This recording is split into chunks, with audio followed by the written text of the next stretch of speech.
Hello my dear students, welcome back to our channel. അപ്പോൾ എല്ലാവരും സുഖമായിരിക്കുന്നു എന്ന് പ്രതീക്ഷിക്കുന്നു. അപ്പോൾ ഇന്നത്തെ ക്ലാസ്സിൽ നമ്മൾ ഡിസ്കസ് ചെയ്യാൻ പോകുന്നത് +1 എക്കണോമിക്സ് ഈ ക്രിസ്മസ് എക്സാമിന് ചോദിക്കാവുന്ന ഇമ്പോർട്ടൻറ്റ് ക്വസ്റ്റ്യൻസും അതിൻ്റെ ആൻസേഴ്സും ആണ്.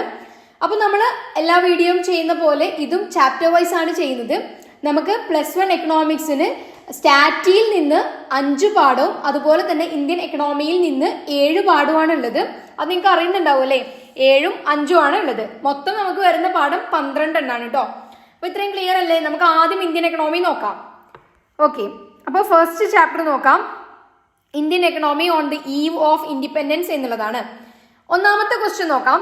The stage of demographic transition prevailed in India before 1921 was dash. അതായത് 1921 മുൻപ് ഇന്ത്യയിൽ നിലനിന്നിരുന്ന ജനസംഖ്യ പരിവർത്തനത്തിന്റെ കാലഘട്ടം എന്ന് പറയുന്നത് ഫസ്റ്റ് സ്റ്റേജ് ആണ് കേട്ടോ. ഉത്തരം വരുന്നത് ഫസ്റ്റ് സ്റ്റേജ്. സെക്കൻഡ് ക്വസ്റ്റ്യൻ നോക്കാം. Britain intensified control over Indian foreign trade with the opening of. അതായത് ഈ കനാൽ തുറന്നു കൊടുത്തതോടുകൂടി ബ്രിട്ടൻ ഇന്ത്യയുടെ വിദേശ വ്യാപാരത്തിനു മേൽ നിയന്ത്രണം ശക്തമാക്കി. ഏതായിരുന്നു ആ കനാല് എന്നുള്ളതാണ്. ഏതായിരുന്നു നമുക്കറിയാം, സ്യൂസ് കനാലാണ്. SUEZ ആണ് കേട്ടോ സ്യൂസ് കനാല് എന്നുള്ളതാണ്. ഓക്കെ അല്ലേ? അപ്പൊ അടുത്ത ക്വസ്റ്റ്യൻ നോക്കാം. Write an example for primary sector. പ്രാഥമിക മേഖലയ്ക്ക് ഒരു ഉദാഹരണം എഴുതാൻ. കുറെ ഉദാഹരണം ഉണ്ട്, നമുക്കൊന്ന് മൈനിങ് പറയാട്ടോ. മൈനിങ്. അപ്പൊ നമുക്ക് ഫോർത്ത് ക്വസ്റ്റ്യൻ നോക്കാം. Land settlement system by the British government was one of the reasons for agricultural stagnation in India. Identify any other 3 reasons for agricultural stagnation. അതായത് ബ്രിട്ടീഷ് ഗവൺമെന്റിന്റെ ഭൂനികുതി സമ്പ്രദായം ഇന്ത്യയുടെ കാർഷിക മുരടിപ്പിന്റെ കാരണങ്ങളിൽ ഒന്നായിരുന്നു. കാർഷിക മുരടിപ്പിനുള്ള മറ്റ് 3 കാരണങ്ങൾ കണ്ടെത്തി എഴുതാനാണ് പറയുന്നത്. അപ്പോൾ ഒരു കാരണമായിട്ട് നമുക്ക് എന്തെന്ന് പറയാം, low level of technology used in the agricultural sector. അതായത് ടെക്നോളജി യൂസ് ചെയ്യുന്നത് എന്തായിരുന്നു, ആ സമയത്ത് കുറവായിരുന്നു. അതുകൊണ്ട് അഗ്രികൾച്ചറൽ സ്റ്റാഗ്നേഷൻ ഉണ്ടായി എന്നുള്ളതാണ്. അപ്പൊ അടുത്തൊരു റീസൺ നോക്കാം. Lack of irrigation facilities. Irrigation ഫെസിലിറ്റീസിന്റെ കുറവ് അതെന്താണ്? അപ്പോൾ അത് എന്താണ്, കൃഷിയുടെ എന്തിനു കാരണമായി, കൃഷിയുടെ മുരടിപ്പിനുള്ള കാരണമായി. മൂന്നാമത്തെ നോക്കാം. Very little use of fertilisers. വളങ്ങൾ എന്താണ്, അധികം യൂസ് ചെയ്തിരുന്നില്ല. അതും കൃഷിയുടെ മുരടിപ്പിനുള്ള കാരണമായി എന്നുള്ളതാണ്. അപ്പൊ ഈ 3 റീസൺസ് എളുപ്പമല്ലേ?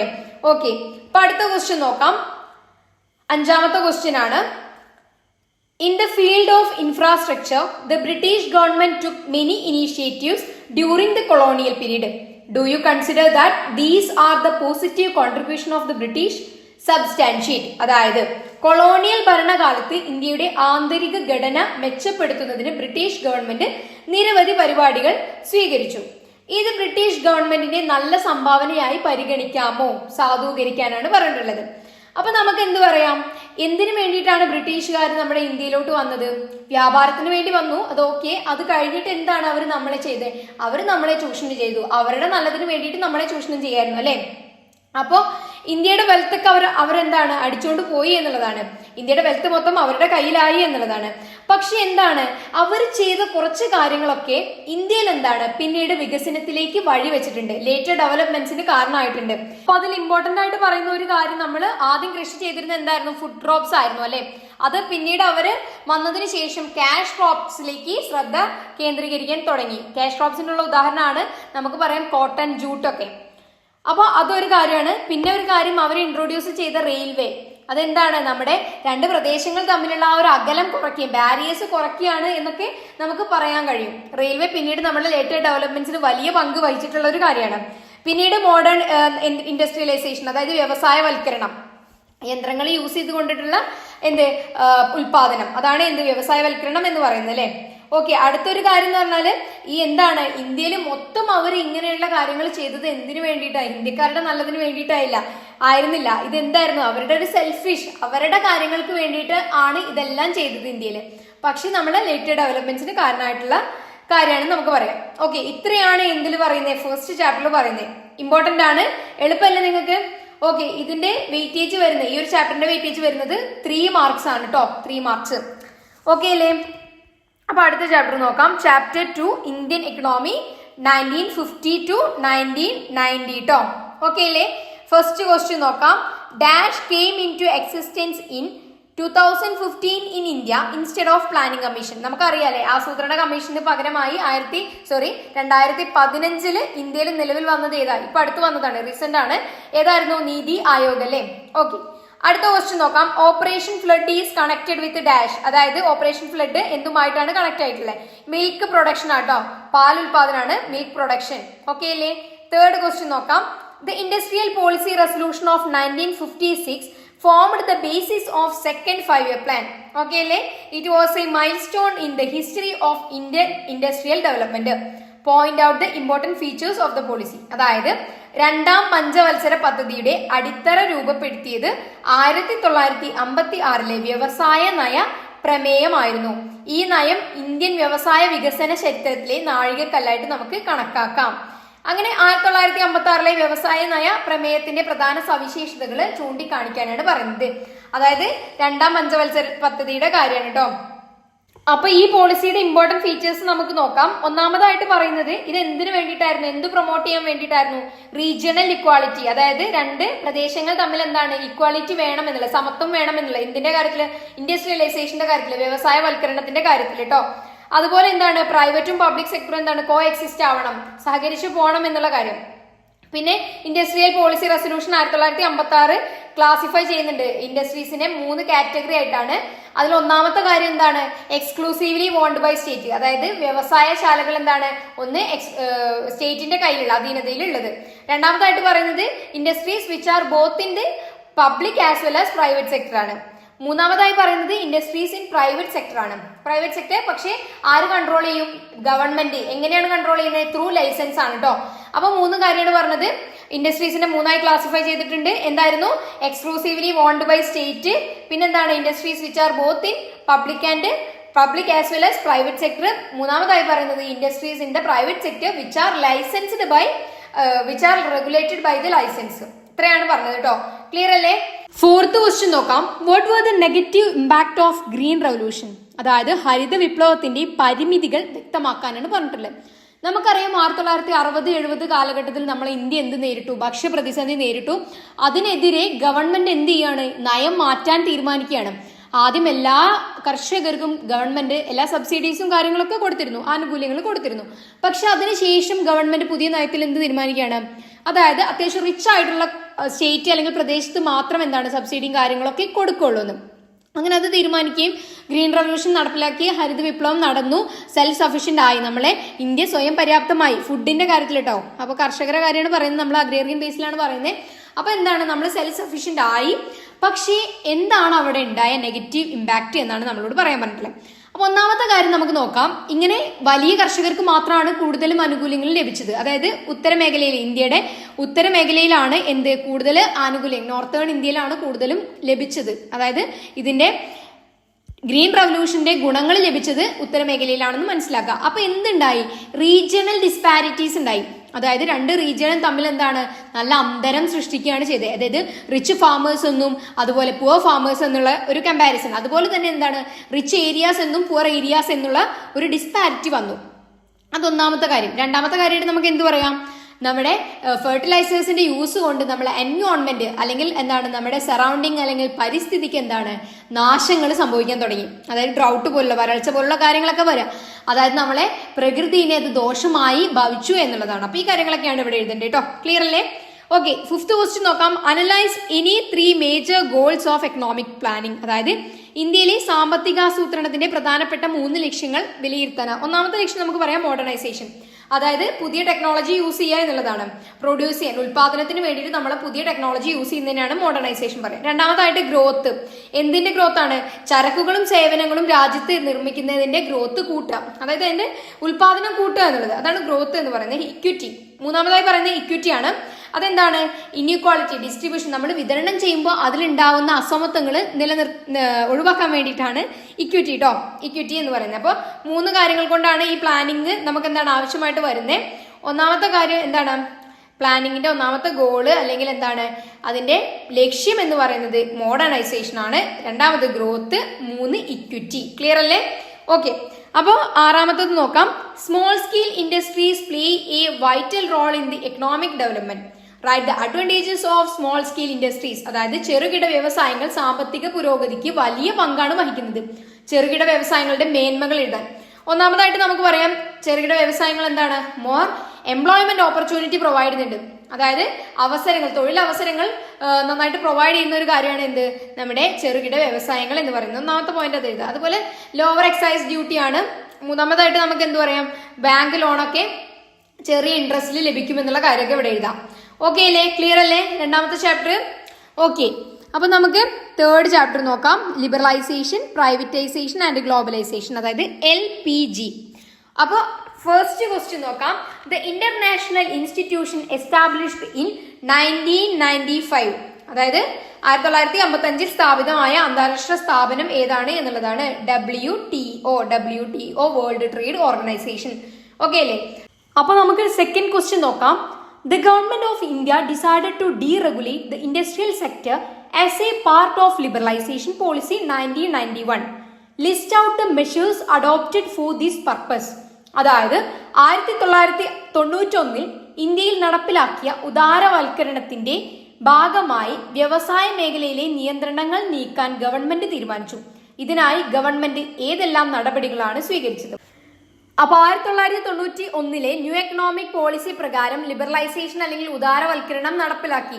അതെന്താ സംഭവം? അതായത് ഗവൺമെന്റ് എന്താണ്? ഡീറെഗുലേഷൻ ആണ്.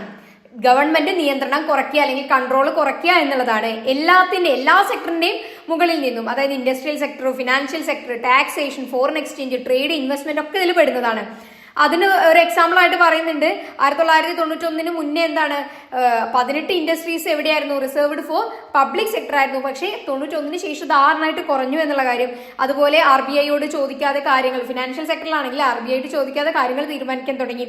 അതുപോലെ ഇൻഡിവിജ്വലിന് എന്താണ് അടക്കേണ്ട ടാക്സിന്റെ റിഡക്ഷൻ, ഈ കാര്യങ്ങളൊക്കെയാണ് ഇവിടെ എഴുതേണ്ടത്. ക്ലിയർ അല്ലേ? ഓക്കെ, അപ്പൊ അടുത്ത ക്വസ്റ്റ്യൻ നോക്കാം. Name the outcome of the two policy strategies of liberalization and privatization. അപ്പോൾ ഉദാരവൽക്കരണം, സ്വകാര്യവൽക്കരണം എന്നീ രണ്ട് നയപരമായ തന്ത്രങ്ങൾ സൃഷ്ടിച്ച അനന്തര ഫലത്തിന്റെ പേര് എഴുതാനാണ് പറഞ്ഞിട്ടുള്ളത്. അപ്പൊ നമുക്കറിയാം ഏതാണ്? ഗ്ലോബലൈസേഷൻ, ആഗോളവൽക്കരണം അല്ലേ? ഓക്കെ അല്ലേ? അടുത്ത ക്വസ്റ്റ്യൻ നോക്കാം. Do you think that Indian agriculture sector was adversely affected by the reform process? Justify, അതായത് പരിഷ്കാര പ്രക്രിയ ഇന്ത്യൻ കാർഷിക മേഖലയെ ദോഷകരമായി ബാധിച്ചു എന്ന് നിങ്ങൾ കരുതുന്നുണ്ടോ? ന്യായീകരിക്കാനാണ് പറയുന്നത്. നമുക്ക് പറയാം യെസ് ആണ് അതിന്റെ ഉത്തരം. കാരണം കാർഷിക മേഖലയെ എന്താണ് നന്നായിട്ട് ബാധിച്ചു. കാരണം എന്താണ്? ഏറ്റവും കോൺസെൻട്രേഷൻ എന്തിനായിരുന്നു കൊടുത്തത്? ഇൻഡസ്ട്രിയൽ സെക്ടറിനായിരുന്നു. അപ്പൊ അഗ്രികൾച്ചർ ആരും മൈൻഡ് ചെയ്യാതായി. അതുപോലെ എന്താണ് ഈ അഗ്രികൾച്ചറിന് ഒരു ബെനിഫിറ്റും അതിൽ നിന്ന് കിട്ടിയിട്ടില്ല. അതുപോലെ അഗ്രികൾച്ചർ പ്രൊഡക്ഷൻ കുറയുന്നുണ്ട്, ശ്രദ്ധ കുറഞ്ഞതാണ്. അതുപോലെ ഗവൺമെന്റ് എന്ത് ചെയ്യാണ്? ഗ്രീൻ റവല്യൂഷന്റെ സമയത്ത് സബ്സിഡി കാര്യങ്ങളൊക്കെ ഫെർട്ടിലൈസേഴ്സിന് കൊടുത്തിരുന്നു, അത് റിമൂവ് ചെയ്തു. അപ്പൊ എന്താണ്? സ്മോൾ ആയിട്ട് മിഡിൽ ആയിട്ട് നിൽക്കുന്ന ഫാമേഴ്സിന് അത് വാങ്ങാൻ കഴിയാതെ വരും. അതായത് അവരെ കൃഷി പാതി വഴിയിൽ നിന്ന് പോയി. അതുപോലെ തന്നെ ഗവൺമെന്റ് ഫ്ലോർ പ്രൈസ് അല്ലെങ്കിൽ തറ വിലയൊക്കെ നിശ്ചയിച്ചിട്ടുണ്ടായിരുന്നു. അതായത് അവരെന്താണ് വിറ്റ് പോയിട്ടില്ലെങ്കിൽ ഗവൺമെന്റ് തിരിച്ചെടുക്കുക എന്നുള്ളത്, അത് റിമൂവ് ആക്കി. അതുപോലെ അവരുടെ സപ്പോർട്ട് എല്ലാം ഗവൺമെന്റ് എന്താണ് കുറയ്ക്കുകയാണ് ഉണ്ടായത്. അതുകൊണ്ട് തന്നെ കർഷകര് നല്ല രീതിക്ക് എന്താണ് ഇതിന്റെ നെഗറ്റീവ് ആണ്. അതായത് ഈ ഒരു പോളിസി കാരണം നെഗറ്റീവ് ഇമ്പാക്റ്റ് ആണ് കർഷകർക്ക് ഉണ്ടായത്. എക്സ്പോർട്ട്, അതായത് കയറ്റുമതി എന്താണ് തകരാറിലായി. അതുകൊണ്ട് അവർക്ക് ഡൊമസ്റ്റിക് മാർക്കറ്റ് കണ്ടെത്തേണ്ടി വന്നു. ഇതൊക്കെ അവരിൽ എന്താണ് പ്രഷർ സൃഷ്ടിക്കും ഒക്കെയാണ് ഉണ്ടായത്.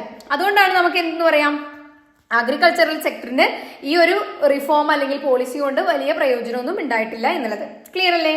ഓക്കെ, അപ്പൊ അടുത്ത ക്വസ്റ്റ്യൻ നോക്കാം. ഫോർത്ത് ക്വസ്റ്റ്യൻ ആണ്. Explain the background which led to the economic reform in the India in 1991. അതായത് 1991 സാമ്പത്തിക പരിഷ്കാരങ്ങൾ വഴിതെളിച്ച പശ്ചാത്തലം. അപ്പൊ ഇതിന്റെ ബാക്ക്ഗ്രൗണ്ട് എന്ന് പറയുന്നത് എന്താണ്? ഇന്ത്യ എക്കണോമിക് ക്രൈസിസ് നേരിട്ടു എന്നുള്ളതാണ്.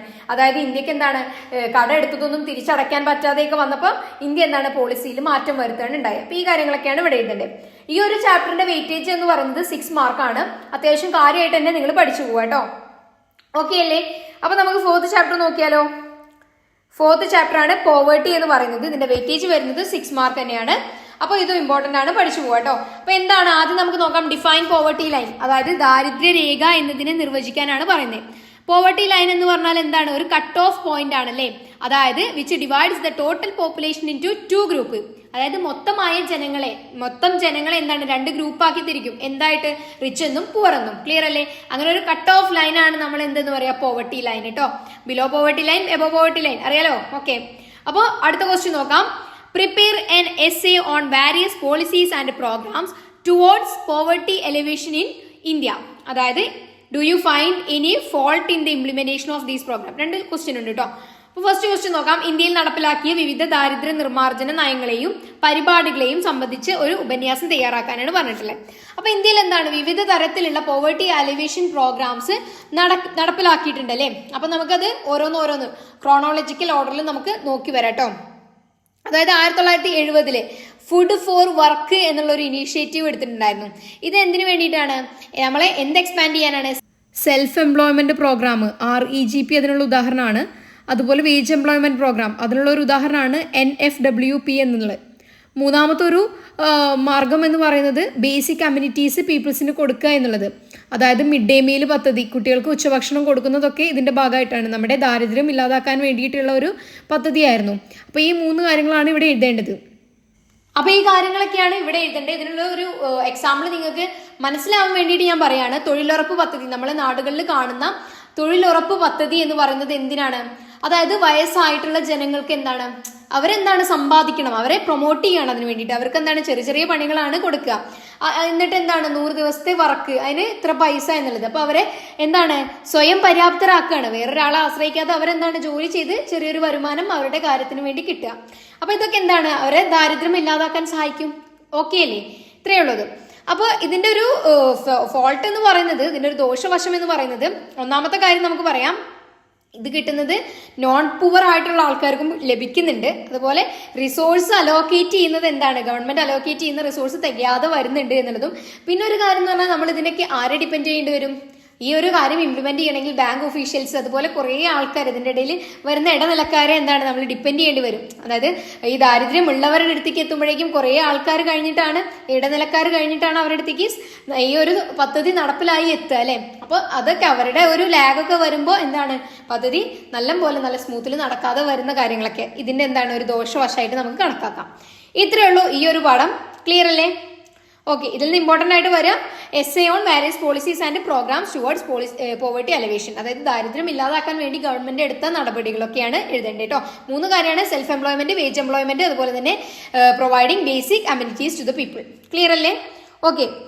അപ്പോൾ 5th ചാപ്റ്റർ നോക്കാം. Chapter 5 human capital formation in India. അതായത് ഈ ഒരു ചാപ്റ്റർ 4 മാർക്സ് ആണ് വെയിറ്റേജ് വരുന്നത് കേട്ടോ. ക്ലിയർ അല്ലേ? ഫസ്റ്റ് ക്വസ്റ്റ്യൻ നോക്കാം. Point out any 2 relationship between human capital and human development. അതായത് മാനവ മൂലധനവും മാനവ വികസനവും തമ്മിലുള്ള 2 ബന്ധങ്ങൾ കണ്ടെത്തി എഴുതാനാണ് ഒന്നാമതായി പറയുന്നത്. അപ്പൊ അതിന് ഉത്തരം നമുക്ക് നോക്കാം. അപ്പൊ ഇവിടെ മനസ്സിലാക്കേണ്ട ഒരു കാര്യം, ഇത് ഏകദേശം സിമിലർ ആണെന്ന് നിങ്ങൾക്ക് കേൾക്കുമ്പോൾ തോന്നും. പക്ഷേ ഇതിനൊരു ചെറിയൊരു വ്യത്യാസമുണ്ട്. അതാണ് ഹ്യൂമൻ ക്യാപിറ്റൽ അല്ലെങ്കിൽ മാനവ മൂലധനം എന്ന് പറയുന്നത് അവര് കണക്കാക്കുന്നത് വർക്ക് ഓർ ലേബർ, അതായത് തൊഴിൽ എന്ന് പറയുന്നത് കൂട്ടാനുള്ള ഒരു മാർഗമായിട്ടാണ് എഡ്യൂക്കേഷൻ അല്ലെങ്കിൽ നമ്മുടെ ആരോഗ്യം എന്ന് പറയുന്നത്. തൊഴിൽ കൂട്ടാനുള്ള ഒരു മാർഗം മാത്രമാണ് എന്ത്, അതായത് വർക്ക് എടുക്കാനുള്ള, അതായത് നമുക്ക് ജോലി കിട്ടണമെങ്കിൽ എന്ത് വേണം, നമ്മൾ പഠിക്കണം, നമുക്ക് നല്ല ആരോഗ്യം വേണം. അതാണ് എന്ത് ഹ്യൂമൻ ക്യാപിറ്റൽ എന്ന് മനസ്സിലാക്കുക. മാനവ മൂലധനം കണക്കാക്കുന്നത് നമ്മുടെ വർക്ക് അല്ലെങ്കിൽ ലേബർ, എന്താണ് ലേബർ ചെയ്യാനുള്ള ഒരു മാർഗമായിട്ടാണ് എന്തിനെ കണക്കാക്കുന്നത്, എഡ്യൂക്കേഷൻ അല്ലെങ്കിൽ ആരോഗ്യത്തെ. പക്ഷെ ഹ്യൂമൻ ഡെവലപ്മെന്റ് അല്ലെങ്കിൽ മാനവ വികസനം എന്ന് പറയുന്നത് എന്താണ് ഇന്റഗ്രൽ ആണ്. എന്ത് എന്ന് പറയുന്നുണ്ട്, എഡ്യൂക്കേഷനും ഹെൽത്തും നമ്മുടെ നല്ല ചിന്തയ്ക്ക് നല്ല ജീവിതത്തിന് ഇമ്പോർട്ടൻ്റ് ആണ് എന്നുള്ള കാര്യമാണ് പറയുന്നത്. സിമ്പിൾ ആയിട്ടുള്ള ഒരു കാര്യമാണ്, വലിയ ടെൻഷനൊന്നും വേണ്ട. ഇത് കേൾക്കുമ്പോൾ ഒരു ഒത്തിരി ഫിലോസഫി കടന്നു വരുന്ന പോലെ തോന്നും. സിമ്പിളാണ് കേട്ടോ. അതായത് ഹ്യൂമൻ ക്യാപിറ്റൽ എന്ന് പറയുന്നത് എന്താണ്, നമ്മളിപ്പോൾ ചെയ്യുന്ന കാര്യങ്ങൾ ആലോചിച്ച് നോക്കുക. നിങ്ങളിപ്പോൾ എന്താണ് പഠിക്കുകയാണ്, എന്തിനു വേണ്ടിയിട്ടാണ്? ഇതൊരു മീനാണ് ഈ പഠിക്കുന്ന എഡ്യൂക്കേഷൻ എന്ന് പറഞ്ഞാൽ എന്തിനു വേണ്ടിയിട്ടാണ്, നിങ്ങൾക്ക് തൊഴിൽ ചെയ്യാനുള്ള ഒരു മീനായിട്ടാണ് അല്ലേ. അതാണ് എന്ത് ഹ്യൂമൻ ക്യാപിറ്റൽ എന്ന് പറയുന്നത്. ഹ്യൂമൻ ഡെവലപ്മെന്റ് എന്ന് പറയുന്നത് എന്താണ്, ഒരു വ്യക്തി വളരണമെങ്കിൽ എന്ത് വേണം, എഡ്യൂക്കേഷനും ആരോഗ്യം ഇന്റഗ്രൽ ആണ് എന്നാണ് എന്ത് പറയുന്നത്, ഹ്യൂമൻ ഡെവലപ്മെന്റിൽ പറയുന്നത്. ക്ലിയർ ആണല്ലോ? എളുപ്പമല്ലേ? ഓക്കെ. അപ്പൊ അടുത്ത ചോദ്യം നോക്കാം. To make human capital formation possible, the government has to address some areas. Identify these areas. അതായത് മനുഷ്യ മൂലധന രൂപീകരണം സാധ്യമാക്കാൻ സർക്കാർ ചില മേഖലകളിൽ ഇടപെടേണ്ടതുണ്ട്. ഈ മേഖലകൾ തിരിച്ചറിയാം. നമുക്കിപ്പോൾ ഒരു എക്സാമ്പിൾ ആയിട്ട് പറയാം എഡ്യൂക്കേഷൻ എന്ന് പറയുന്ന ഒരു മേഖല. അതെന്താണ്? സർക്കാർ സ്കൂളുകൾ അതിനുള്ള ഒരു ഉദാഹരണമാണ്. മനുഷ്യ മൂലധനം ഉണ്ടാക്കാൻ വേണ്ടിയിട്ടാണ് ഗവൺമെന്റ് എന്ത് ചെയ്യുന്നത്? നമുക്ക് ഫ്രീ എഡ്യൂക്കേഷൻ ഒക്കെ തരുന്നത് അല്ലേ? അതായത് എന്താണ്, ഈ മനുഷ്യന്മാരെ കൊണ്ട് വല്ല കാര്യം ഉണ്ടാവണം അല്ലെ, ഭാവിയിൽ കാര്യം ഉണ്ടാവണം. അതാണ് നമ്മൾ എന്താണ് ഒരു മനുഷ്യനെ പ്രിപ്പയർ ആക്കുകയാണ്, മനുഷ്യൻ റിസോഴ്സ് ആക്കി മാറ്റുകയാണ് എന്നുള്ളതാണ്. അപ്പോൾ ഓക്കെ, നമുക്ക് അതിൽ ഫസ്റ്റ് വരുന്നത് എന്താണ്? Expenditure on education. ഇപ്പൊ നമ്മൾ പറഞ്ഞ എക്സാമ്പിൾ ആണ്. ഗവൺമെന്റ് എഡ്യൂക്കേഷനിൽ നോക്കണം. രണ്ടാമത്തെ കാര്യം എന്ന് പറയുന്നത് ട്രെയിനിങ്, 3 എക്സ്പെൻഡിച്ചർ ഓൺ ഹെൽത്ത്, 4 പറയുന്നത് മൈഗ്രേഷൻ ആണ്, 5 എക്സ്പെൻഡിച്ചർ ഓൺ ഇൻഫോർമേഷൻ. ഈ കാര്യങ്ങളൊക്കെയാണ് വിവരിച്ച് എഴുതുക. എത്ര മാർക്കിനാണോ ചോദിച്ചാൽ അതിനനുസരിച്ച് എഴുതുക കേട്ടോ. ക്ലിയർ ആണല്ലോ? ഓക്കെ, ഇതിൽ മനസ്സിലാക്കേണ്ട ഒരു കാര്യം ഹ്യൂമൻ ക്യാപിറ്റൽ എന്താണെന്ന് മനസ്സിലാക്കുക. മനുഷ്യ മൂലധനം എന്ന് പറഞ്ഞാൽ ആ മനുഷ്യനെ കൊണ്ട്, ക്യാപിറ്റൽ റിസോഴ്സ് എന്ന് പറഞ്ഞാൽ എന്താണ്? ആ മനുഷ്യനെ കൊണ്ട് ഗവൺമെന്റിന് കാര്യം ഉണ്ടാകണം. അതായത് നമ്മൾ എന്താണ്, പണിയെടുക്കാൻ കഴിയുന്ന, അധ്വാനിക്കാൻ ശേഷിയുള്ള എല്ലാ ജനങ്ങളെയും നമ്മൾ എന്തെന്ന് പറയാം? ഒരു ഹ്യൂമൻ റിസോഴ്സ് ആണെന്ന് പറയാം. ഓക്കെ അല്ലേ നിങ്ങൾ? ഓക്കെ. ഇപ്പൊ ഹ്യൂമൻ ക്യാപിറ്റൽ എന്നും പറയാം. അധ്വാനിക്കാൻ ശേഷിയുള്ള ജനങ്ങളെയാണ് അത് പറയാം. അപ്പൊ അധ്വാനിക്കാൻ ശേഷി ആക്കാനാണ് നമ്മൾ എന്ത് പറയുന്നത്? ഈ എഡ്യൂക്കേഷനും അതുപോലെ തന്നെ ഹെൽത്തും ഒക്കെ ഇമ്പോർട്ടന്റ് ആണ് എന്ന് പറയുന്നത്. ഒരു കുട്ടീനെയും അതുപോലെ ഒരു വയസ്സായി വീട്ടിലിരിക്കുന്ന ഒരു മുതിർന്നവരെയും നമുക്ക് എന്ത് പറയാൻ പറ്റില്ല? ഹ്യൂമൻ ക്യാപിറ്റൽ ആണെന്ന് പറയാൻ പറ്റില്ല. ഓക്കെ, അപ്പൊ നിങ്ങളൊക്കെ ഇപ്പൊ ഏത് സ്റ്റേജിലാണെന്ന് പറയാൻ പറ്റും? അതായത് ഹ്യൂമൻ ക്യാപിറ്റൽ ആവാൻ വേണ്ടിയുള്ള ട്രെയിനിങ്ങിലാണല്ലേ? അല്ലേ? അതല്ലേ ഇപ്പൊ എഡ്യൂക്കേഷൻ അതല്ലേ നടന്നുകൊണ്ടിരിക്കുന്നേ? ഓക്കെ, അപ്പൊ ഇത്രയാണ് ഇതിൽ പറയാനുള്ളത് കേട്ടോ. എളുപ്പമാണല്ലോ. അപ്പൊ നെക്സ്റ്റ് ചാപ്റ്റർ നോക്കിയാലോ? ചാപ്റ്റർ 6 റൂറൽ ഡെവലപ്മെന്റ് നോക്കിയാലോ? ഓക്കെ, അപ്പൊ ഈ ഒരു ചാപ്റ്ററിന്റെ വെയിറ്റേജ് എന്ന് പറയുന്നത് 5 മാർക്സ് ആണ് കേട്ടോ. 5 മാർക്സ് ആണ് വരുന്നത്. അപ്പൊ ഇതിലെ ഫസ്റ്റ് ക്വസ്റ്റ്യൻ നോക്കാം നമുക്ക്. Golden revolution is related to dash. അതായത് സുവർണ വിപ്ലവം എന്തുമായിട്ടാണ് ബന്ധപ്പെട്ടിരിക്കുന്നത്? എന്താണ്? ഹോർട്ടികൾച്ചർ ആണ് അല്ലേ? അതായത് പഴം, പച്ചക്കറി കൃഷിയൊക്കെ നമുക്കറിയാലോ. സിമ്പിൾ ആണ്. ഓക്കെ, സെക്കൻഡ് ക്വസ്റ്റ്യൻ നോക്കാം. To avoid the problems of indebtedness and to ensure the creditive facilities in rural areas, the government started many institutions. Briefly explain. അതായത് കടബാധ്യതയുടെ പ്രശ്നങ്ങൾ ഒഴിവാക്കുന്നതിനും ഗ്രാമപ്രദേശങ്ങളിൽ വായ്പാ സൗകര്യങ്ങൾ ഉറപ്പാക്കുന്നതിനുമായി സർക്കാർ നിരവധി സ്ഥാപനങ്ങൾ ആരംഭിച്ചു. സംക്ഷിപ്തമായി വിശദീകരിക്കാനാണ് പറഞ്ഞിട്ടുള്ളത്. ക്ലിയർ ആണല്ലോ? ക്വസ്റ്റ്യൻ ക്ലിയർ ആണല്ലോ? അതായത് ഗ്രാമീണ മേഖലയുടെ കാര്യമാണ് പറഞ്ഞിട്ടുള്ളത്. ഓക്കെ, നമുക്ക് ഇത് നോക്കാട്ടോ. അപ്പൊ ഇതിന്റെ ആൻസർ എന്ന് പറയുന്നത്, നമ്മുടെ റൂറൽ ഏരിയസ് അല്ലെങ്കിൽ ഈ വില്ലേജ് ഏരിയാസിൽ കൂടുതലും അവരുടെ തൊഴിൽ എന്താണ്? കൃഷി ആയിരിക്കും അല്ലെ? അപ്പൊ ഈ കർഷകർ കൃഷി ചെയ്യുമ്പോൾ കൃഷി ഇറക്കുന്ന സമയം മുതൽ അത് വിളവെടുക്കുന്നത് വരെ ഒരു ലോങ് പ്രോസസ് ആയിരിക്കും അല്ലെ?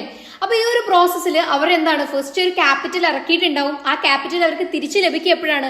അത് ഹാർവെസ്റ്റ് ചെയ്തതിന് ശേഷം അല്ലെ? അപ്പൊ എന്താണ്? അവർ അത്രയും എമൗണ്ട് അവിടെ ഇൻവെസ്റ്റ് ചെയ്ത് പിന്നെ കിട്ടാൻ, അത് തിരിച്ചു കിട്ടാൻ, ലാഭം തിരിച്ചു കിട്ടാൻ എന്താ കുറച്ച് ടൈം എടുക്കുന്നുണ്ട്. അപ്പൊ അവർക്ക് എന്താണ്? പല വിധത്തിൽ ഉള്ള ആവശ്യം ഈ കാലയളവിൽ ഉണ്ടാവും അല്ലെ? ഇപ്പൊ എന്തായിക്കോട്ടെ, അവർ വീട്ടിലെ ആവശ്യം, അതുപോലെ മാരേജ് സെറിമണി, പലതരത്തിലുള്ള സെറിമണിയും കാര്യങ്ങളൊക്കെ അവർക്ക് വരും. അപ്പൊ ഈ ഒരു ആവശ്യത്തിന് അവരെന്താ ചെയ്യാം? അവരെ വില്ലേജിലുള്ള മണി ലെൻഡേഴ്സിനെയും ഒക്കെ പോയി കാണും. അങ്ങനെ പോയി കാണുമ്പോൾ ഇവർ എന്ത് ചെയ്യേണ്ടി വരും? അവർക്ക് എന്താണ്? ഒരു ഇൻട്രസ്റ്റ് പേ ചെയ്യേണ്ടി വരും. അവരുടെ അടുത്ത് കടം വാങ്ങിക്കഴിഞ്ഞാൽ അവർക്ക് എന്താണ്? തിരിച്ച് പലിശ അടക്കേണ്ടി വരും. ആ ഒരു വാങ്ങിയ എമൗണ്ടിന് പലിശ അടക്കേണ്ടി വരും. അതെന്താണ്? ഹൈ റേറ്റ് ഉള്ള പലിശകളായിരിക്കും. അതുകൊണ്ട് എന്താണ്? അവർക്ക് അത് അടയ്ക്കാൻ പറ്റാതെ സ്വാഭാവികമായിട്ടും നമുക്കറിയാം. അതിൽ നിന്ന് തിരിച്ചു കിട്ടുന്ന ലാഭം പറഞ്ഞാൽ ഇത് അടയ്ക്കാൻ പോലും, ഈ പലിശ അടയ്ക്കാൻ പോലും തികയുന്നതാവില്ല. അപ്പൊ ഇവരെന്താണ്? ഇത് തിരിച്ചടയ്ക്കാൻ പറ്റാതെ വരികയും ഇവരെന്താണ്? കടക്കെണിയിൽ പെടുകയും ചെയ്യും. ഇതാണ് അവിടെ നിലനിന്നിരുന്ന ഒരു സംഭവം. അപ്പൊ എന്താണ്? ഗവൺമെന്റ് ഇതിനെതിരെ അല്ലെങ്കിൽ ഇതൊന്നും മറികടക്കാൻ വേണ്ടിയിട്ട് ഗവൺമെന്റ് പല ഇനിഷ്യേറ്റീവ്സും എടുത്തിട്ടുണ്ട്. ബാങ്കുകൾ, റൂറൽ ബാങ്ക്, അതുപോലെ കോർപ്പറേറ്റ് ബാങ്കുകളൊക്കെ സ്ഥാപിച്ചുകൊണ്ട് അതെന്താണ്? അവർക്ക് എങ്ങനെ കൊടുക്കും? അവർക്ക് പൈസ ആവശ്യത്തിന് കൊടുക്കും. പക്ഷെ അതിനെന്താണ്? ഇൻട്രസ്റ്റ് റേറ്റ് കുറഞ്ഞിട്ട് കൊടുക്കും. അപ്പൊ അവർക്ക് തിരിച്ചടയ്ക്കാൻ പറ്റുന്ന ഒരു എമൗണ്ട് എന്നുള്ള രീതിക്ക്. അപ്പൊ ഇതൊക്കെയാണ് ഗവൺമെന്റ് എടുത്ത മെഷേഴ്സ്. പിന്നെ സെൽഫ് ഹെൽപ്പ് ഗ്രൂപ്പ് ഒക്കെ പിന്നീട് വന്നിട്ടുള്ള കാര്യങ്ങളൊക്കെ ഇവിടെ എഴുതാം. ക്ലിയർ ആണല്ലോ? അപ്പൊ തേർഡ് ക്വസ്റ്റ്യൻ നോക്കാം. Right the advantages of organic farming. അതായത് ജൈവ കൃഷിയുടെ ഗുണങ്ങൾ എഴുതാനാണ് പറഞ്ഞിട്ടുള്ളത്. നമുക്ക് എല്ലാവർക്കും അറിയാം എന്താണ് ഓർഗാനിക് ഫാമിംഗ് എന്ന് പറഞ്ഞാൽ. അതിൽ എന്ത് ഉപയോഗിക്കുന്നില്ല? കെമിക്കൽ ഫെർട്ടിലൈസേഴ്സോ അല്ലെങ്കിൽ HYV സീഡ്സോ ഒന്നും ഉപയോഗിക്കുന്നില്ല. പെസ്റ്റിസൈഡ്സോ ഒന്നും അതുപോലുള്ള ഒരു കാര്യങ്ങളും അതിൽ ഉപയോഗിക്കുന്നില്ല. ഇവിടെ എന്താണ്? പ്രകൃതിക്ക് ഒരു ദോഷവും വരുത്താത്ത കാര്യങ്ങളാണ് ഉപയോഗിച്ചുകൊണ്ടുള്ള കൃഷി രീതിയാണ് ഓർഗാനിക് ഫാമിംഗ് എന്ന് പറഞ്ഞാൽ. അതുകൊണ്ട് തന്നെ എന്താണ്? നമ്മുടെ അത് ഉപയോഗിച്ച് കഴിഞ്ഞാൽ നമ്മളെ ഹെൽത്തിന് അത്രയും നല്ലതാണ്, എൻവയോൺമെന്റിന് അത്രയും നല്ലതാണ്. അതുപോലെ തന്നെ ഇതിനെന്താണ്? മാർക്കറ്റിൽ അത്രയും ഡിമാൻഡ് ഉള്ള ഒരു കാര്യമാണ്. അതായത് ഇതിന് ഇൻപുട്ട് എന്താണ്? വളരെ കുറഞ്ഞ ക്യാപിറ്റൽ എമൗണ്ട് മതി. പക്ഷെ ഔട്ട്പുട്ട് എന്താണ്? കാരണം കുറച്ച് റിസ്ക് ഉണ്ട് അല്ലെ? ഫെർട്ടിലൈസേഴ്സ് ഒന്നും യൂസ് ചെയ്യാതെ ഉണ്ടാക്കുന്നതുകൊണ്ട് നമ്മൾ അതിനെ കുറച്ച് പരിപാലിക്കേണ്ടി വരുന്നു. അപ്പോൾ ഇതിന്റെ റിസൾട്ട് അല്ലെങ്കിൽ ഇതിൽ നിന്ന് കിട്ടുന്ന ഔട്ട്കം എന്താണ്? അത്രയും വലുതായിരിക്കും. നമുക്കറിയാം ഓർഗാനിക് ആയിട്ടുള്ള പ്രോഡക്ട്സിന് നല്ല വില കൂടുതലാണ് എന്നുള്ള കാര്യം. അപ്പൊ ഇതൊക്കെയാണ് ഇവിടെ എഴുതുന്നത് കേട്ടോ. ഓക്കെ, അപ്പൊ രണ്ടാമത്തെ അതിലെ ക്വസ്റ്റ്യൻ നോക്കാം. Organic farming and sustainable development, ജൈവ കൃഷിയും സുസ്ഥിര വികസനവും. ഇവിടെ എന്താ പറയുന്നത്? അതായത് ഓർഗാനിക് ഫാമിംഗ് നമുക്കറിയാം പ്രകൃതിക്ക് ഒരു ദോഷവും വരുത്തുന്നില്ല, പ്രകൃതിക്ക് നല്ലതേ വരുത്തുന്നുള്ളൂ. ആ ബാലൻസ് അവിടെ ക്രിയേറ്റ് ചെയ്യുന്നുണ്ട്, അതായത് എക്കോളജിക്കൽ ബാലൻസ് നിലനിർത്തുന്നുണ്ട്. അതുകൊണ്ട് തന്നെ എന്തെന്ന് പറയാം നമുക്ക് സസ്റ്റൈനബിൾ ഡെവലപ്മെന്റ്, പ്രകൃതിക്ക് ഒരു ദോഷവും വരുത്താതെയുള്ള വികസനത്തെ നമ്മൾ എന്ത് പറയും? സസ്റ്റൈനബിൾ ഡെവലപ്മെന്റ് അല്ലേ. അതുപോലെ എന്താണ്? എക്കോ ഫ്രണ്ട്ലി ആണ്. അതുപോലെ ഫെർട്ടിലൈസേഴ്സ് യൂസ് ചെയ്യുന്നില്ല. ഇതൊന്നും എന്താണ്? ഹാംഫുൾ ആയിട്ട് പ്രകൃതിക്ക് ഒരു ദോഷവും ചെയ്യുന്നില്ല. ഈ കാര്യങ്ങളൊക്കെ കൊണ്ട് എന്താണ് ഇത്? സുസ്ഥിര വികസനം, സസ്റ്റൈനബിൾ ഡെവലപ്മെന്റ് ആണെന്ന് പറയാം. ഓക്കെ അല്ലേ? അപ്പൊ ഫോർത്ത് ക്വസ്റ്റ്യൻ നോക്കാം. Write the areas which are challenging for rural development and need fresh initiatives for rural development. Elucidate, അതായത് ഗ്രാമവികസനത്തിന് വെല്ലുവിളിയായതും ഗ്രാമവികസനത്തിന് പുതിയ സംരംഭങ്ങൾ ആവശ്യമുള്ളതുമായ മേഖലകൾ എഴുതുക എന്നുള്ളതാണ്. അപ്പൊ നമുക്കറിയാം ഗ്രാമത്തിലുള്ള പലതരത്തിലുള്ള പ്രശ്നങ്ങൾ അല്ലേ, നമ്മളെ ചുറ്റും ഒന്ന് നിങ്ങൾ കണ്ണോടിച്ചാൽ മാത്രം മതി. അപ്പൊ ഒന്ന് നോക്കാം. ഡെവലപ്മെന്റ് ഓഫ് ഹ്യൂമൻ റിസോഴ്സ്, അതായത് അവിടെ എന്ത് വേണം? നമ്മുടെ ഹ്യൂമൻ റിസോഴ്സ്, ഞാൻ നേരത്തെ പറഞ്ഞതുപോലെ എന്താണ്? മാനവിക വിഭവം എന്താണ്? വളർത്തിയെടുക്കണം. അതിന് വളർത്തിയെടുക്കാൻ കുറേ ഫാക്ടേഴ്സ് ഉണ്ട്. ഒന്നാമത്തെ കാര്യം ലിറ്ററസി, സാക്ഷരത എന്ന് പറയുന്നത്. വുമൺ എഡ്യൂക്കേഷൻ വില്ലേജസിൽ വളരെ കുറവായിരിക്കും വുമൺ എഡ്യൂക്കേഷൻ. അതുപോലെ തന്നെ അവർ ഇയർലി മാരേജസ് ഒക്കെ ചെയ്യുന്നതുകൊണ്ട് വുമൻസ് എന്താണ് എഡ്യൂക്കേഷൻ തീരെ പോകാറില്ല എന്നുള്ള കാര്യം. അതുപോലെ തന്നെ എന്താണ്? Skill development. ഇതൊക്കെ എന്താണ്? ശ്രദ്ധിക്കേണ്ട മേഖലകളാണ് എന്നാണ് പറയുന്നത്. അപ്പൊ ഇതൊക്കെ എന്താണ്? ഗ്രാമീണ ജനത നേരിടുന്ന വെല്ലുവിളി, വികസനത്തിലോട്ട് അവരെത്താത്തതിന് കാരണങ്ങളാണ് ഈ പറയുന്നത്. പിന്നെന്താണ്? Health including both sanitisation and public health എന്നുള്ളത്. അതുപോലെ ഭൂപരിഷ്കരണങ്ങളൊക്കെ എന്താണ്? അവിടെ വളരെ കുറവാണ് എന്നുള്ളത്. അതുപോലെ സ്ത്രീകൾക്ക് കിട്ടാതെ വരുന്ന അവസ്ഥയൊക്കെ നമുക്ക് വില്ലേജസിൽ പറയാം. അതുപോലെ ഇൻഫ്രാസ്ട്രക്ചറും വില്ലേജിൽ എന്താണ്? വളരെ അണ്ടർ ഡെവലപ്ഡ് ആണ്. ഇലക്ട്രിസിറ്റി, അതുപോലെ തന്നെ മാർക്കറ്റിംഗ്, അതുപോലെ എന്താണ്? ട്രാൻസ്പോർട്ടേഷൻ, റോഡുകളൊന്നും ഇല്ലാത്തൊരവസ്ഥ. അപ്പൊ ഇതൊക്കെ എന്താണ്? ഗവൺമെന്റ് ശ്രദ്ധ പുലർത്തേണ്ട മേഖലകളാണെന്ന് നമുക്ക് പറയാം. അപ്പൊ ഓക്കെ അല്ലേ ഈ ഒരു ക്വസ്റ്റ്യൻ? ഓക്കെ, അപ്പോൾ ഈ ഒരു ചാപ്റ്റർ നമ്മൾ പറഞ്ഞു. ഇതിന്റെ വെയിറ്റേജ് വരുന്നത് 5 മാർക്കാണ്. ഇനി നമുക്ക് ഇന്ത്യൻ എക്കണോമിയിലെ ലാസ്റ്റ് ചാപ്റ്റർ നോക്കാം. ഈ ഒരു എക്സാമിന് ഇന്ത്യൻ എക്കണോമിയിൽ 7th ചാപ്റ്റർ വരെ ഉള്ളൂ കേട്ടോ. 7th chapter employment, growth, informalisation and other issue എന്നുള്ള പാഠഭാഗമാണ്. ഓക്കെ അല്ലേ? അപ്പോൾ ഈ ഒരു ചാപ്റ്ററിന്റെ വെയിറ്റേജ് എന്ന് പറയുന്നത് വെറും 3 മാർക്കേ ഉള്ളൂ. ഇമ്പോർട്ടന്റ് അല്ല എന്നല്ലട്ടോ പറയുന്നത്, ഇമ്പോർട്ടന്റ് ആണ്. എന്തായാലും നോക്കുക, മാർക്ക് പെട്ടെന്ന് സ്കോർ ചെയ്യാൻ പറ്റുന്ന ചാപ്റ്റർ ആണ്. ഓക്കെ അല്ലേ? അപ്പൊ ഫസ്റ്റ് ക്വസ്റ്റ്യൻ നോക്കാം. Worker population ratio is dash, അതായത് തൊഴിലാളി ജനസംഖ്യ അനുപാതം എന്നത് എന്താണ് എന്നുള്ളത്. നമുക്കറിയാം വർക്കർ ബൈ പോപ്പുലേഷൻ ഇൻറ്റു 100 ആണ് കേട്ടോ. ഓക്കെ, അപ്പൊ സെക്കൻഡ് ക്വസ്റ്റ്യൻ നമുക്ക് നോക്കാം. Kudumbashree in Kerala is A dash, അതായത് കുടുംബശ്രീ, കേരളത്തിൽ കുടുംബശ്രീ എന്തായിട്ടാണ് ആക്ട് ചെയ്യുന്നത്? ഒന്നാമത്തെ കാര്യം നമുക്ക് പറയാം പോവേർട്ടി അലിവേഷൻ പ്രോഗ്രാമാണ്. 2, ഇതൊരു സെൽഫ് ഹെൽപ്പ് ഗ്രൂപ്പാണ്. 3, ഇതൊരു വുമൺ എംപവർമെന്റ് പ്രോഗ്രാം ആയിട്ട് നമുക്ക് കണക്കാക്കാം. അപ്പോൾ ഇതൊക്കെയാണ് അവിടെ എഴുതേണ്ടത്. തേർഡ് ക്വസ്റ്റ്യൻ നോക്കാം. Distinguish between formal sector workers and informal sector workers, അതായത് ഔപചാരിക മേഖലയിലെ തൊഴിലാളികളും അനൗപചാരിക മേഖലയിലെ തൊഴിലാളികളും തമ്മിലുള്ള വ്യത്യാസം താരതമ്യം ചെയ്യാനാണ് പറഞ്ഞിട്ടുള്ളത്. അപ്പോൾ ഇത് വളരെ സിമ്പിൾ ആണ്. അപ്പോൾ ഇവിടെ ഫസ്റ്റ് നമുക്ക് നോക്കാം. ഫോർമൽ സെക്ടർ വർക്കേഴ്സ് എന്ന് പറയുന്നത് ഓർഗനൈസ്ഡ് സെക്ടർ ആയിരിക്കും. അതായത് അവരെ വർക്കിംഗ് ടൈം, അതുപോലെ അവരെ സാലറി എല്ലാം ഫിക്സ്ഡ് ആയിരിക്കും. അപ്പോൾ അതാണ് എന്ത്? ഫോർമൽ സെക്ടർ എന്ന് പറയാം. ഇൻഫോർമൽ ആണെങ്കിൽ എന്താണ്? ഇതൊന്നും ഇല്ലാത്തതാണ്, ഇതിലൊന്നും പെടാത്തവരെ നമുക്ക് എന്ത് പറയാം? ഇൻഫോർമൽ സെക്ടർ വർക്കേഴ്സ്, അതായത് അനൗപചാരിക മേഖലയിലെ തൊഴിലാളികൾ. എക്സാമ്പിൾ പറഞ്ഞാൽ നിങ്ങൾക്ക് ക്ലിയർ ആവും. ഒന്നാമത്തെ ഫോർമൽ സെക്ടറിന് എക്സാമ്പിൾ പറയാം. Government, doctor, civil police officer ഒക്കെ ഇതിനുള്ള എക്സാമ്പിൾ ആണ്. ഇൻഫോർമൽ സെക്ടർ ആണെങ്കിൽ അഗ്രികൾച്ചറൽ വർക്കേഴ്സ്, സ്ട്രീറ്റ് വെൻഡേഴ്സ് ഒക്കെ ഇൻഫോർമൽ സെക്ടറിനുള്ള ഉദാഹരണങ്ങളാണ് കേട്ടോ. ക്ലിയർ അല്ലേ? അതായത് അതിൽ നോക്കേണ്ട ഒരു കാര്യം ഓർഗനൈസ്ഡ് ആയിരിക്കും, അതുപോലെ കൃത്യമായ വർക്കിംഗ് ടൈം, യൂണിഫോം കാര്യങ്ങൾ, റെഗുലർ സാലറി ഒക്കെ ഉണ്ടായിരിക്കുന്നതാണ് ഫോർമൽ സെക്ടർ എന്ന് പറയുന്നത്. ഇതൊന്നും ഇല്ലാത്തത് ഇൻഫോർമലിൽ വിടും. ഓക്കെ അല്ലേ? അപ്പോൾ നമ്മുടെ ഇന്ത്യൻ എക്കണോമി ഇവിടെ അവസാനിച്ചു. ഇനി നമ്മൾ സ്റ്റാറ്റിയാണ് നോക്കുന്നത് കേട്ടോ. സ്റ്റാറ്റിയിൽ 5 പാഠാണുള്ളത്. ഫസ്റ്റ് ചാപ്റ്റർ നോക്കാം. ഇതിന്റെ വെയിറ്റേജ് വരുന്നത് 2 മാർക്സ് ആണ് കേട്ടോ. 2 മാർക്കാണ്. അപ്പൊ ഈ ഒരു ചാപ്റ്റർ വളരെ സിമ്പിൾ ആണ്, ഏറെയും 1 വേർഡ് ആണ് ചോദിക്കാറ്. അപ്പൊ ഒന്നാമത്തെ ക്വസ്റ്റ്യൻ നമുക്ക് നോക്കാം. Statistics as numerical data refers to, എന്ത് ഡാറ്റയാണത്? ക്വാണ്ടിറ്റേറ്റീവ് ഡാറ്റ, അതായത് നമ്മൾ സംഖ്യകളെയാണ് ഇവിടെ കൈകാര്യം ചെയ്യുന്നത്. അപ്പൊ എന്താണ്? ക്വാണ്ടിറ്റേറ്റീവ് ഡാറ്റയാണ് കേട്ടോ. അടുത്ത് നോക്കാം. The word statistics was used first in ഏതാ ഇയർ എന്നാണ് ചോദിക്കുന്നത്. 1749 കേട്ടോ. 1749. അടുത്ത ക്വസ്റ്റ്യൻ നോക്കാം. The statistics is concerned with dash, അതായത് സ്ഥിതി വിവര കണക്കുകൾ എന്തുമായാണ് ബന്ധപ്പെട്ടിരിക്കുന്നത്? നമുക്കറിയാം അഗ്രിഗേറ്റ് ഓഫ് ഓർഗനൈസ്ഡ് ഫാക്ട് ആണ്. ഓർഗനൈസ്ഡ് ഫാക്ട് ആണ് കേട്ടോ. അപ്പോൾ അടുത്ത ക്വസ്റ്റ്യൻ നോക്കാം. List the uses of statistics, അതായത് സ്ഥിതി വിവര കണക്കുകളുടെ ഉപയോഗങ്ങൾ പട്ടികപ്പെടുത്താനാണ് പറഞ്ഞിട്ടുള്ളത്. അപ്പോൾ ഇവിടെ ഒരു കാര്യം നിങ്ങൾ ശ്രദ്ധിക്കുക, മാർക്കിനനുസരിച്ച് പോയിന്റ്സ് എഴുതുക കേട്ടോ. അപ്പോൾ ഒരു പോയിന്റ് നമുക്ക് പറയാം, എക്കണോമിസ്റ്റിനെ എന്തിന് ഹെൽപ്പ് ചെയ്യും? ഫാക്റ്റുകൾ പറയാൻ, അതായത് വ്യക്തമായിട്ടുള്ള ഡാറ്റാസ് എക്സ്പ്രസ് ചെയ്യാൻ ഹെൽപ്പ് ചെയ്യും എന്നുള്ളത്.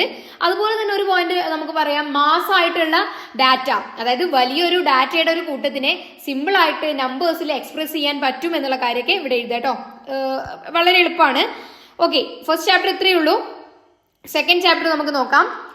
കളക്ഷൻ ഓഫ് ഡാറ്റ എന്ന് പറയുന്ന ചാപ്റ്റർ ആണ്. അപ്പൊ ഈ ഒരു ചാപ്റ്ററിന് വരുന്ന വെയിറ്റേജ് 7 ആണ്. 7 മാർക്സിനാണ് ഈ ഒരു ചാപ്റ്ററിന് ചോദിക്കുക കേട്ടോ. അപ്പൊ ഓക്കെ, ഫസ്റ്റ് ക്വസ്റ്റ്യൻ നമുക്ക് നോക്കാം. Demographic data on birth and death rate in India are collected and published by ഏത് ഏജൻസി ആണ് എന്നുള്ളതാണ്. അതായത് ഇന്ത്യയിൽ ജനന മരണ നിരക്കുകളിൽ സംബന്ധിച്ചുള്ള ദത്തങ്ങൾ ശേഖരിക്കുകയും പ്രസിദ്ധീകരിക്കുകയും ചെയ്യുന്നത് ആരാണ്? RGI ആണ് കേട്ടോ, RGI. ഓക്കെ, സെക്കൻഡ് ക്വസ്റ്റ്യൻ നോക്കാം. A survey which includes every element of the population is known as dash. അതായത് സമഷ്ടിയിലെ ഓരോ ഘടകത്തിനും തുല്യ പ്രാധാന്യം നൽകിക്കൊണ്ടുള്ള സർവേ അറിയപ്പെടുന്നത് സെൻസസ് മെത്തേഡ് ആണ് കേട്ടോ, സെൻസസ് ആണ്. ഓക്കെ, തേർഡ് ക്വസ്റ്റ്യൻ നോക്കാം. Write 3 national level agencies to collect, process and tabulate the statistical data. അതായത് പ്രക്രിയ ശേഖരിക്കുന്നതിനും സ്ഥിതി വിവര കണക്കുകൾ പട്ടികപ്പെടുത്തുന്നതിനും 3 ദേശീയ തലത്തിലുള്ള ഏജൻസികൾ എഴുതുക. അതായത് ഒന്ന് നമുക്ക് എന്ത് പറയാം? നാഷണൽ സാമ്പിൾ സർവേ ഓഫീസ് ആയിട്ടുള്ള NSSO. രണ്ടാമത് നമുക്ക് പറയാം CSO, സെൻട്രൽ സ്റ്റാറ്റിസ്റ്റിക്കൽ ഓർഗനൈസേഷൻ. മൂന്നാമതായി ലേബർ ബ്യൂറോ പറയാട്ടോ. ഓക്കെ അല്ലേ? അപ്പൊ ഫോർത്ത് ക്വസ്റ്റ്യൻ നോക്കാം. Suggest any 2 merits of sample survey. അതായത് സാമ്പിൾ സർവേയുടെ ഏതെങ്കിലും 2 ഗുണങ്ങൾ എഴുതാനാണ് പറയുന്നത്. അപ്പൊ നമുക്കറിയാം സാമ്പിൾ സർവേയുടെ ഒരു ഗുണമായിട്ട് നമുക്ക് എന്ത് പറയാം? It provides reasonably reliable and accurate information at lower cost. അതായത് കുറഞ്ഞ ചെലവിൽ എന്താണ് റീസണബിൾ ആൻഡ് നമുക്ക് വിശ്വസിക്കാൻ പറ്റുന്ന ഡാറ്റ എന്ത് തരും? നമ്മുടെ സാമ്പിൾ സർവേ തരും അല്ലേ? ഓക്കെ, അപ്പൊ അടുത്തൊരു റീസൺ എന്ത് പറയാം? Only a smaller team of enumerator is needed. അതായത് ഡാറ്റ കളക്ട് ചെയ്യാൻ ഒരു ചെറിയ മെമ്പേഴ്സ് ടീം മതി എന്നുള്ളത്. അതുപോലെ സമയം വളരെ കുറവ് മതി എന്നുള്ളതും. ഓക്കെ അല്ലേ? സാമ്പിൾ സർവേ, നമ്മൾ സാമ്പിൾസ് എടുത്തുകൊണ്ടാണ് സർവേ നടത്തുന്നത്, എല്ലാവരിലേക്കും എത്തുന്നില്ല. അതായത് ഒരു കൂട്ടത്തിൽ നിന്ന് സാമ്പിൾ എടുക്കുക എന്നുള്ളത്, അതായത് 1-2 ആൾക്കാരെ സാമ്പിൾ ആയിട്ട് എടുക്കുന്നു, ആ കൂട്ടത്തെ മൊത്തം പ്രതിനിധീകരിക്കുന്നത് കേട്ടോ. ഓക്കെ, അടുത്ത ക്വസ്റ്റ്യൻ നോക്കാം. Give 3 merits of telephone interview. അതായത് ടെലിഫോൺ അഭിമുഖത്തിന്റെ ഏതെങ്കിലും 3 മേന്മകൾ എഴുതാനാണ് പറയുന്നത്. ഒന്നാമത് നമുക്ക് പറയാം ചീപ്പാണ്. അതുപോലെ എന്താണ്, റെസ്പോണ്ടന്റിന്റെ അടുത്ത് കറക്റ്റ് ആൻസേഴ്സ് നമുക്ക് അറിയാൻ കഴിയും, അതായത് ഓൺ ദ സ്പോട്ട് തന്നെ നമുക്ക് ക്ലാരിറ്റി വരുത്താൻ കഴിയും എന്നുള്ളത്. അതുപോലെ എന്താണ്, ഇൻവെസ്റ്റിഗേറ്റേഴ്സിന് എന്താണ് ഫോണിലൂടെ തന്നെ ക്വസ്റ്റ്യൻസ് ആസ്ക് ചെയ്യാൻ കഴിയും. അതുകൊണ്ട് തന്നെ ഇതെന്താണ്, ടൈം സേവിങ് ആണ്, വല്ലാണ്ട് ചെലവും വരുന്നില്ല എന്നുള്ളതൊക്കെ ഇവിടെ എഴുതാട്ടോ. ഓക്കെ, അടുത്ത ക്വസ്റ്റ്യൻ നോക്കാം. Mention any 6 points to be kept in mind while preparing a good questionnaire. അതായത് ഒരു നല്ല ചോദ്യാവലി തയ്യാറാക്കുമ്പോൾ ശ്രദ്ധിക്കേണ്ട 6 കാര്യങ്ങൾ എഴുതാനാണ്, സൂചിപ്പിക്കാനാണ് പറഞ്ഞിട്ടുള്ളത്. ഒന്നാമതായിട്ട് എന്താണ്, ക്വസ്റ്റ്യനെയർ എപ്പോഴും ലോങ് ആവരുത്. അതായത് മറ്റ് ഈ റെസ്പോണ്ടന്റിന് എന്താണ് ബുദ്ധിമുട്ടിപ്പിക്കുന്ന തരത്തിലാവരുത് എന്ത് നമ്മുടെ ചോദ്യാവലി എന്ന് പറയുന്നത്. ടു ലോങ് ആയി കഴിഞ്ഞാൽ അവർക്ക് ബോറടിക്കുമ്പോൾ അവർ അത് നിർത്തിപ്പോകും അല്ലേ? ഓക്കെ, രണ്ടാമതായിട്ട് നമ്മൾ ശ്രദ്ധിക്കേണ്ട കാര്യം എന്താണ്, ഇത് പ്രിസൈസ് ആയിരിക്കണം, ക്ലിയർ ആയിരിക്കണം, യെസ് ഓർ നോ ക്വസ്റ്റ്യൻസ് ആയിരിക്കണം എന്നുള്ളത്. അല്ലാണ്ട് essay ക്വസ്റ്റ്യൻ പോലുള്ളതൊന്നും അതിൽ ഉൾപ്പെടുത്തരുത് എന്നുള്ളതാണ്. അതുപോലെ എന്താണ്, ക്വസ്റ്റ്യൻസ് എന്താണ് ഡൗട്ട് ഉള്ളതാവരുത്. അതുപോലെ ക്വസ്റ്റ്യൻ എന്തായിരിക്കണം, വളരെ എളുപ്പത്തിലും ലളിതത്തിലും ആൻസർ ചെയ്യാൻ പറ്റുന്നതും മറ്റൊന്നിനും ലീഡ് ചെയ്യുന്നതും ആയിരിക്കണം. കണ്ടിന്യൂസ് ക്വസ്റ്റ്യൻസ് ആയിരിക്കണം എന്നുള്ളത്. അതല്ലാതെ ഒന്നിവിടെ ചോദിച്ചു പിന്നെ അതിന്റെ ബാക്കി വേറൊരു ഭാഗത്തൊന്നും ചോദിക്കരുത് എന്നുള്ള കാര്യം. അപ്പൊ ഈ കാര്യങ്ങളൊക്കെയാണ് എന്ത് ചെയ്യേണ്ടേ, നോട്ട് ചെയ്യേണ്ടേ കേട്ടോ. ഓക്കെ അല്ലേ? അപ്പൊ അടുത്ത ക്വസ്റ്റ്യൻ നോക്കാം. What is pilot survey? List out any 2 advantages of the method. അതായത് എന്താണ് പൈലറ്റ് സർവേ? ഈ രീതിയുടെ ഏതെങ്കിലും 2 മേന്മകൾ എഴുതാൻ. അപ്പൊ പൈലറ്റ് സർവേ എന്ന് പറയുന്നത് എന്താണ്, പ്രീ ടെസ്റ്റിംഗ് ഓഫ് ക്വസ്റ്റ്യനെയർ ആണ്. അതായത് നമ്മൾ സർവേക്ക് വേണ്ടിയിട്ട് എന്ത് തയ്യാറാക്കിയിട്ടുണ്ടാവും, ക്വസ്റ്റ്യനെയർ തയ്യാറാക്കിയിട്ടുണ്ടാവും.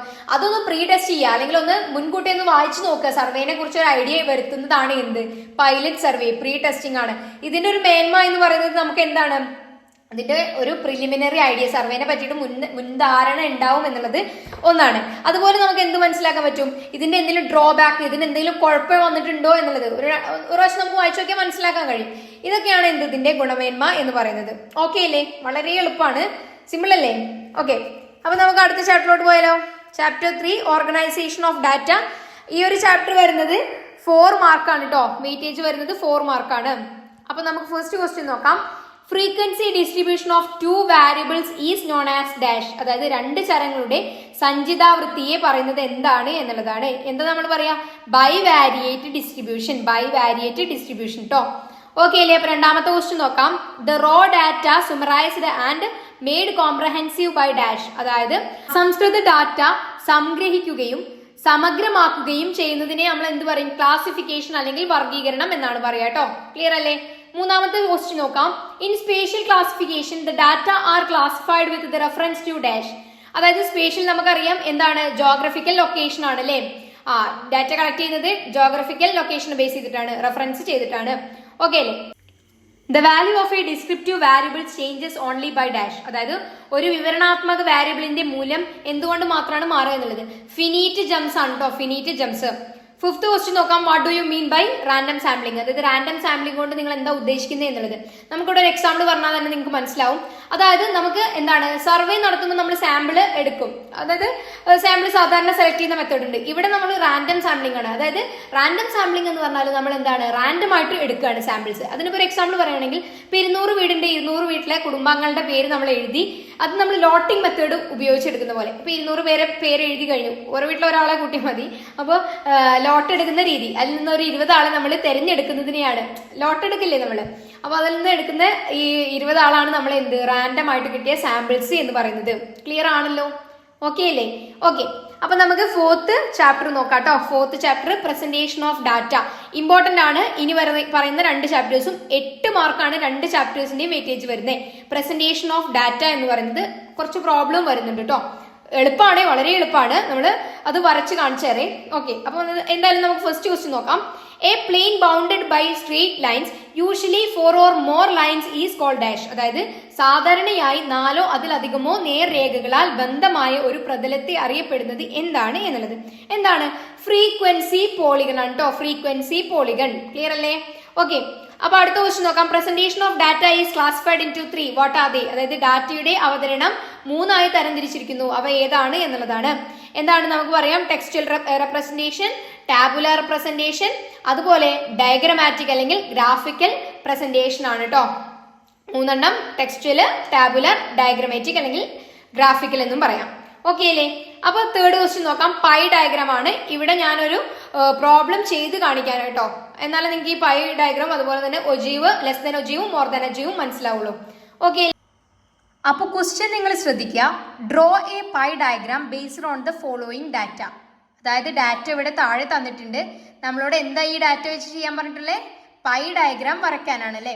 അതിന് നമ്മൾ എന്താണ് പൈ ഡയഗ്രാം എന്ന് പറഞ്ഞാൽ എന്ത് നമുക്ക് വേണം? ആംഗിൾസ് ലഭിക്കണം. ആംഗിൾസ് ലഭിക്കാൻ നമ്മൾ എന്താ ചെയ്യുക? നമുക്ക് നോക്കാം. ഓരോന്നായിട്ട് നോക്കാം കേട്ടോ. അപ്പൊ ആദ്യത്തെ ക്ലാസ് ഇവിടെ ഡാറ്റ പ്രകാരം +2 ആണല്ലേ? ഓക്കെ. +2 എഴുതാം. +2 ഈക്വൽ ടു എന്ത് ചെയ്യാം? ടോട്ടൽ എത്രയാണ് ഇവിടെ? നമ്പർ ഓഫ് സ്റ്റുഡൻറ്റ് +2ലുള്ളത് 240, 240 ആണല്ലേ? ബൈ എന്ത് ചെയ്യണം?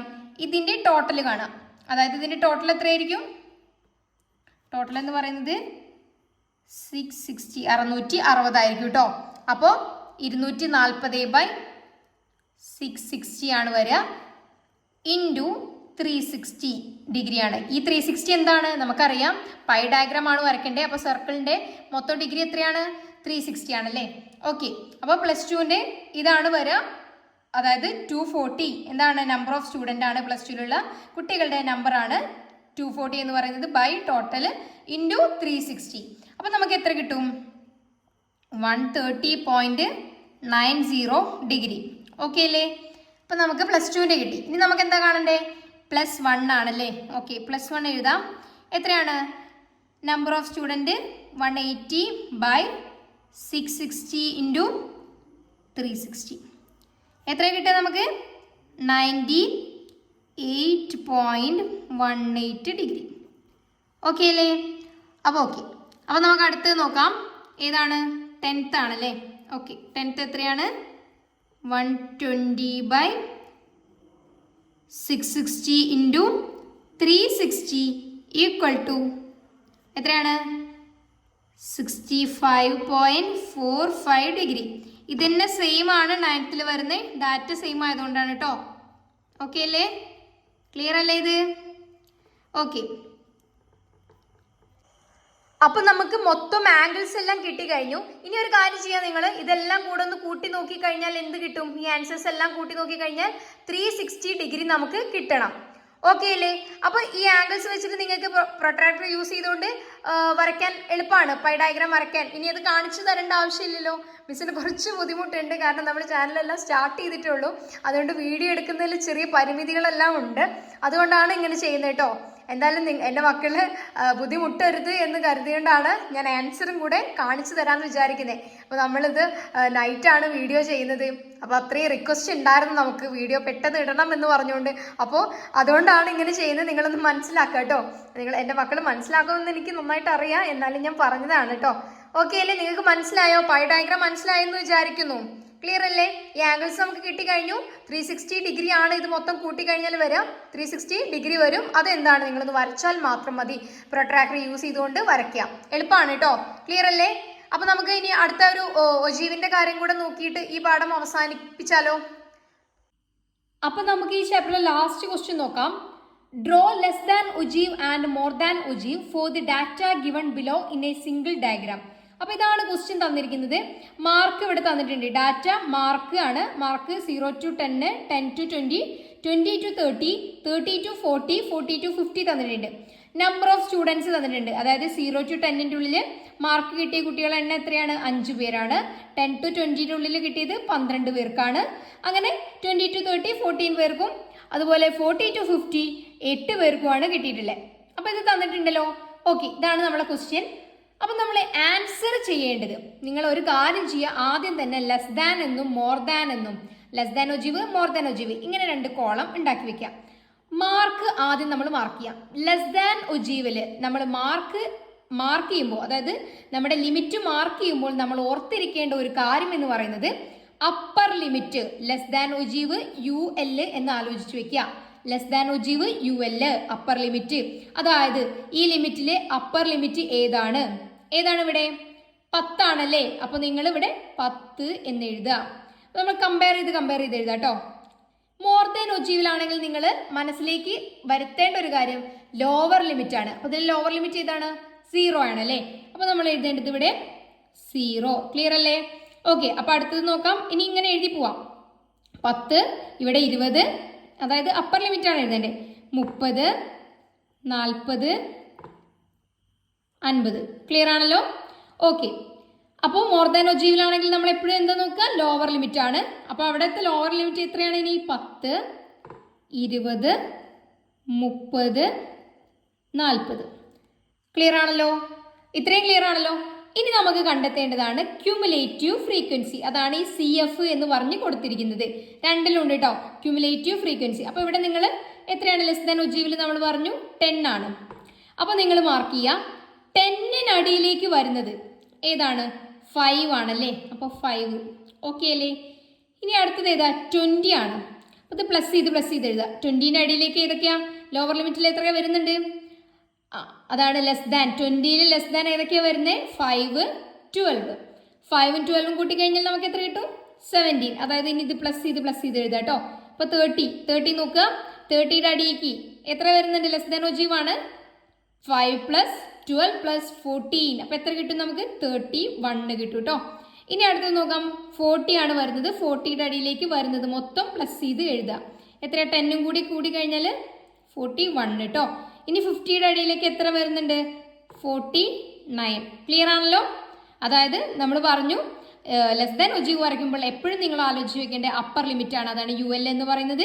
അങ്ങനെ എന്താണ്? ക്യുമുലേറ്റീവ് ഫ്രീക്വൻസി ആണ് നമുക്ക് അടുത്തതായി കാണേണ്ടത്. ക്യുമുലേറ്റീവ് ഫ്രീക്വൻസി എങ്ങനെയാണ് നമ്മൾ കാണുക? അതായത് 10നടിയിലുള്ള സംഖ്യ ഏതാണ്? 5 ആണല്ലേ? നമ്പർ ഓഫ് സ്റ്റുഡൻ്റ് ആണ് പറയുന്നത് കേട്ടോ, 5. അടുത്ത് നോക്കാം. 20യുടെ അടിയിലേക്ക് ഏതൊക്കെ വരുന്നുണ്ട്? 5, 12. അപ്പോൾ 5 + 12, അങ്ങനെ എന്താണ്? പ്ലസ് ചെയ്ത് എഴുതാം. അപ്പോൾ ലെസ് ദാൻ ഒജീവിലെ ക്യുമുലേറ്റീവ് ഫ്രീക്വൻസി കിട്ടിയല്ലോ. നമുക്കിനി മോർ ദാൻ ഒജീവില് എങ്ങനെയാണ് ക്യുമുലേറ്റീവ് ഫ്രീക്വൻസി കണ്ടെത്താൻ നോക്കാം. ഓക്കെ, അപ്പോൾ 0. ഇനി നമ്മൾ എന്താ നോക്കണ്ടേ? അപ്പർ ലിമിറ്റ് ആണ് നോക്കണ്ടേ. 0ന് മുകളിലേക്ക് ഏതൊക്കെ സംഖ്യകൾ വരുന്നുണ്ട്? എല്ലാം വരുന്നുണ്ടല്ലേ? അപ്പോൾ നമ്മൾ 49 ആണ് ഇവിടെ എഴുതേണ്ടത് കേട്ടോ. അടുത്തത് ഇത് മാറ്റി ഇനി എത്രയാണ്? നമ്മൾ 10 ആണ് നോക്കണ്ടേ. 10നടിയിലേക്ക് എത്ര വരുന്നുണ്ട്? 5 അവിടെ നിന്ന് മാറ്റാം നമുക്ക്. ഇനി എത്ര വരുന്നത്? 44 അല്ലേ? ഓക്കെ, അപ്പോൾ അടുത്തത് നോക്കാം. 20 ആണ്. ഇനി ഇത് രണ്ടും വേണ്ട, നമുക്കിത് മാത്രം മതി. അപ്പോൾ എത്ര കിട്ടും? 32 ലഭിക്കും. ഇനി 30യുടെ അടിയിലോട്ട് എത്ര വരുന്നുണ്ട്? എത്രയാണ് വരുന്നത്? 18 വരുന്നുള്ളൂ. 10ഉം 18ഉം മാത്രമേ ഉള്ളൂ. ഇനി നമ്മൾ നോക്കുന്നത് 40 ആണ്. 40യുടെ അടിയിലേക്ക് എത്ര വരുന്നുണ്ട്? വെറും 8 ആണ് വരുന്നത്. ക്ലിയർ ആണല്ലോ? ലെസ് ദാനും മോർ ദാൻ ഒജീവും. അപ്പോൾ ഇത്രയും നമുക്ക് ഡാറ്റ കിട്ടി. ഇനി സിമ്പിളാണ് വരയ്ക്കാൻ. ഗ്രാഫ് ദേ ഇവിടെ കൊടുത്തിട്ടുണ്ട് കേട്ടോ. ഗ്രാഫിലോട്ട് വരച്ചാൽ മാത്രം മതി. അതായത് ആദ്യം നമുക്ക് എന്ത് മാർക്ക് ചെയ്യാം? ഇവിടെ എക്സ് ആക്സിസിൽ ലിമിറ്റ് ആണ് നിങ്ങൾ എഴുതേണ്ടത്. ലിമിറ്റ്. വൈ ആക്സിസിൽ ഫ്രീക്വൻസി എഴുതുക കേട്ടോ. ക്യുമുലേറ്റീവ് ഫ്രീക്വൻസി എഴുതുക. അപ്പോൾ നമുക്ക് ഇവിടെ എന്താണ് 10, 20 ഇങ്ങനെ കൊടുത്തിരിക്കുന്നതെന്ന് വെച്ചാൽ നമ്മുടെ മാർക്ക് എങ്ങനെയാണുള്ളത്? അതായത് ലിമിറ്റ് എങ്ങനെയാണ്? 10, 20, 30, 40 എന്നുള്ള രീതിക്കാണ്. അപ്പോൾ പ്ലോട്ട് ചെയ്യാൻ നമുക്ക് ഇത് തന്നെ ധാരാളം അല്ലേ? ഓക്കെ അല്ലേ? അപ്പോൾ ഇത് നമ്മൾ 5, 10, 15 എന്ന രീതിക്കാണ് കൊടുത്തിട്ടുള്ളത്. കാരണം എന്താണ്? ഇവിടെ 5 വരുന്നുണ്ട്, പിന്നെ 17 ആണ്, 31 ആണ്. അപ്പോൾ നമുക്ക് ഇങ്ങനെ 5ന്റെ ബേസിൽ കൊടുക്കാം. അതായിരിക്കും ഒന്നുകൂടെ നല്ലത്. ഓക്കെ ആണല്ലോ? ഓക്കെ. അപ്പോൾ ഇനി നമുക്ക് പ്ലോട്ട് ചെയ്ത് തുടങ്ങാം കേട്ടോ. അപ്പോൾ നമുക്ക് ആദ്യം തന്നെ ലെസ് ദാൻ ഒജീവ് മാർക്ക് ചെയ്യാം. ലെസ് ദാൻ ഒജീവിൻ്റെ ക്യുമുലേറ്റീവ് ഫ്രീക്വൻസി 5 ആണ്. എത്രയാണ് ലിമിറ്റ് വരുന്നത്? അപ്പോൾ നമുക്ക് ഇവിടെ മാർക്ക് ചെയ്യാം. 10 ആണല്ലേ? അതായത് 5ഉം 10ഉം. 5 ഇവിടെയാണ്, 10 ഇവിടെ. ഓക്കെ. നെക്സ്റ്റ് നോക്കാം. നമുക്ക് എത്രയാണ് വരുന്നത്? 17ഉം 20ഉം. 17 നമുക്ക് എവിടെയായിട്ട് മാർക്ക് ചെയ്യാം? ഓക്കെ, ഇവിടെ ആയിട്ട് മാർക്ക് ചെയ്യാം. 17 അല്ലേ? 20ക്ക് നേരെ ആവണേ. 17, 20. ഓക്കെ. അപ്പോൾ അടുത്തതായിട്ട് വരുന്നത് ഏതാണ്? 30, 31. അതായത് ക്യുമുലേറ്റീവ് ഫ്രീക്വൻസി 31, 30യുടെ നേരൊക്കെയാണ് കേട്ടോ. നിങ്ങൾ നന്നായിട്ട് മാർക്ക് ചെയ്യണേ. ഇനി ക്യുമുലേറ്റീവ് ഫ്രീക്വൻസി 41 ആണ്. 40യുടെ നേരൊക്കെ ആയിരിക്കണം കേട്ടോ. ഓക്കെ, വരുന്നില്ലേ? ഓക്കെ. ഇനി 50 ആണ് വരുന്നത് മാർക്ക്. അതായത് ലിമിറ്റ് എന്ന് പറയുന്നത് 50, 49 ആണ്. ഓക്കെ. അപ്പോൾ നമ്മുടെ ലെസ് ദാൻ ഒജീവ് കിട്ടി. ഇത് ജസ്റ്റ് നിങ്ങളൊന്ന് കൈ കൊണ്ട് മാർക്ക് ചെയ്താൽ മാത്രം മതി. ഇതാണ് നമ്മുടെ ലെസ് ദാൻ ഒജീവ് എന്ന് പറയുന്നത് കേട്ടോ.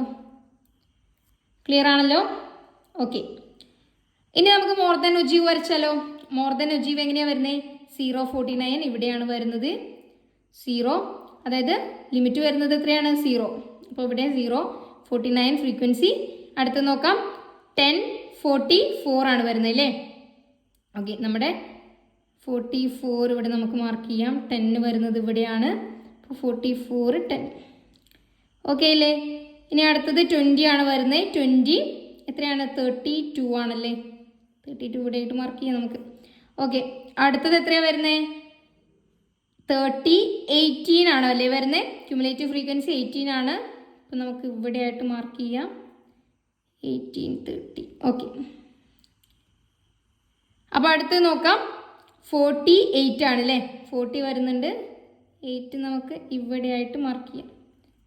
ഇനി നമുക്കിതൊന്ന് യോജിപ്പിച്ച് കൊടുത്താൽ മാത്രം മതി. ക്ലിയർ ആണല്ലോ? നമുക്ക് അപ്പോൾ എന്ത് കിട്ടി? മോർ ദാൻ ഒജീവും ഇവിടെ കിട്ടി എന്നുള്ളതാണ്. ക്ലിയർ അല്ലേ ഈ പ്രോബ്ലം? അപ്പം നമ്മൾ 8 മാർക്കിനുള്ള ഒരു പ്രോബ്ലം ആണ് പഠിച്ചത് കേട്ടോ. ഓക്കെ അല്ലേ? വ്യക്തമായില്ലേ? ഓക്കെ. അപ്പോൾ നമുക്ക് നെക്സ്റ്റ് ചാപ്റ്റർ പറയാല്ലേ ഇനി. അപ്പോൾ ഇനി നമുക്ക് 5th ചാപ്റ്റർ നോക്കാം. മെഷേഴ്സ് ഓഫ് സെൻട്രൽ ടെൻഡൻസി എന്നതാണ് പാഠഭാഗം. അപ്പോൾ ഇതിൽ ഫസ്റ്റ് ക്വസ്റ്റ്യൻ നോക്കാം. ഈ ഒരു ചാപ്റ്റർ വരുന്നത് 8 മാർക്കിനാട്ടോ. വെയിറ്റേജ് വരുന്നത് 8 ആണ്. ഓക്കെ. ഫസ്റ്റ് ക്വസ്റ്റ്യൻ നോക്കാം. Dash is not a partition value. അതായത് വിഭജന മൂല്യം അല്ലാത്തത് ഏതാണ് എന്നുള്ളത്. മോഡ് ആണ് കേട്ടോ. Mode. Okay. Mode is generally used to describe. അതായത് ഈ മോഡ് ഉപയോഗിക്കുന്നത് എന്തിനു വേണ്ടിയാണ്? ഏത് വിവരം ശേഖരിക്കുന്നതിന് വേണ്ടിയാണ് എന്നുള്ളതാണ്. ഏത് വിവരമാണ്? ക്വാളിറ്റേറ്റീവ് ഡാറ്റയാണ് കേട്ടോ. Qualitative data.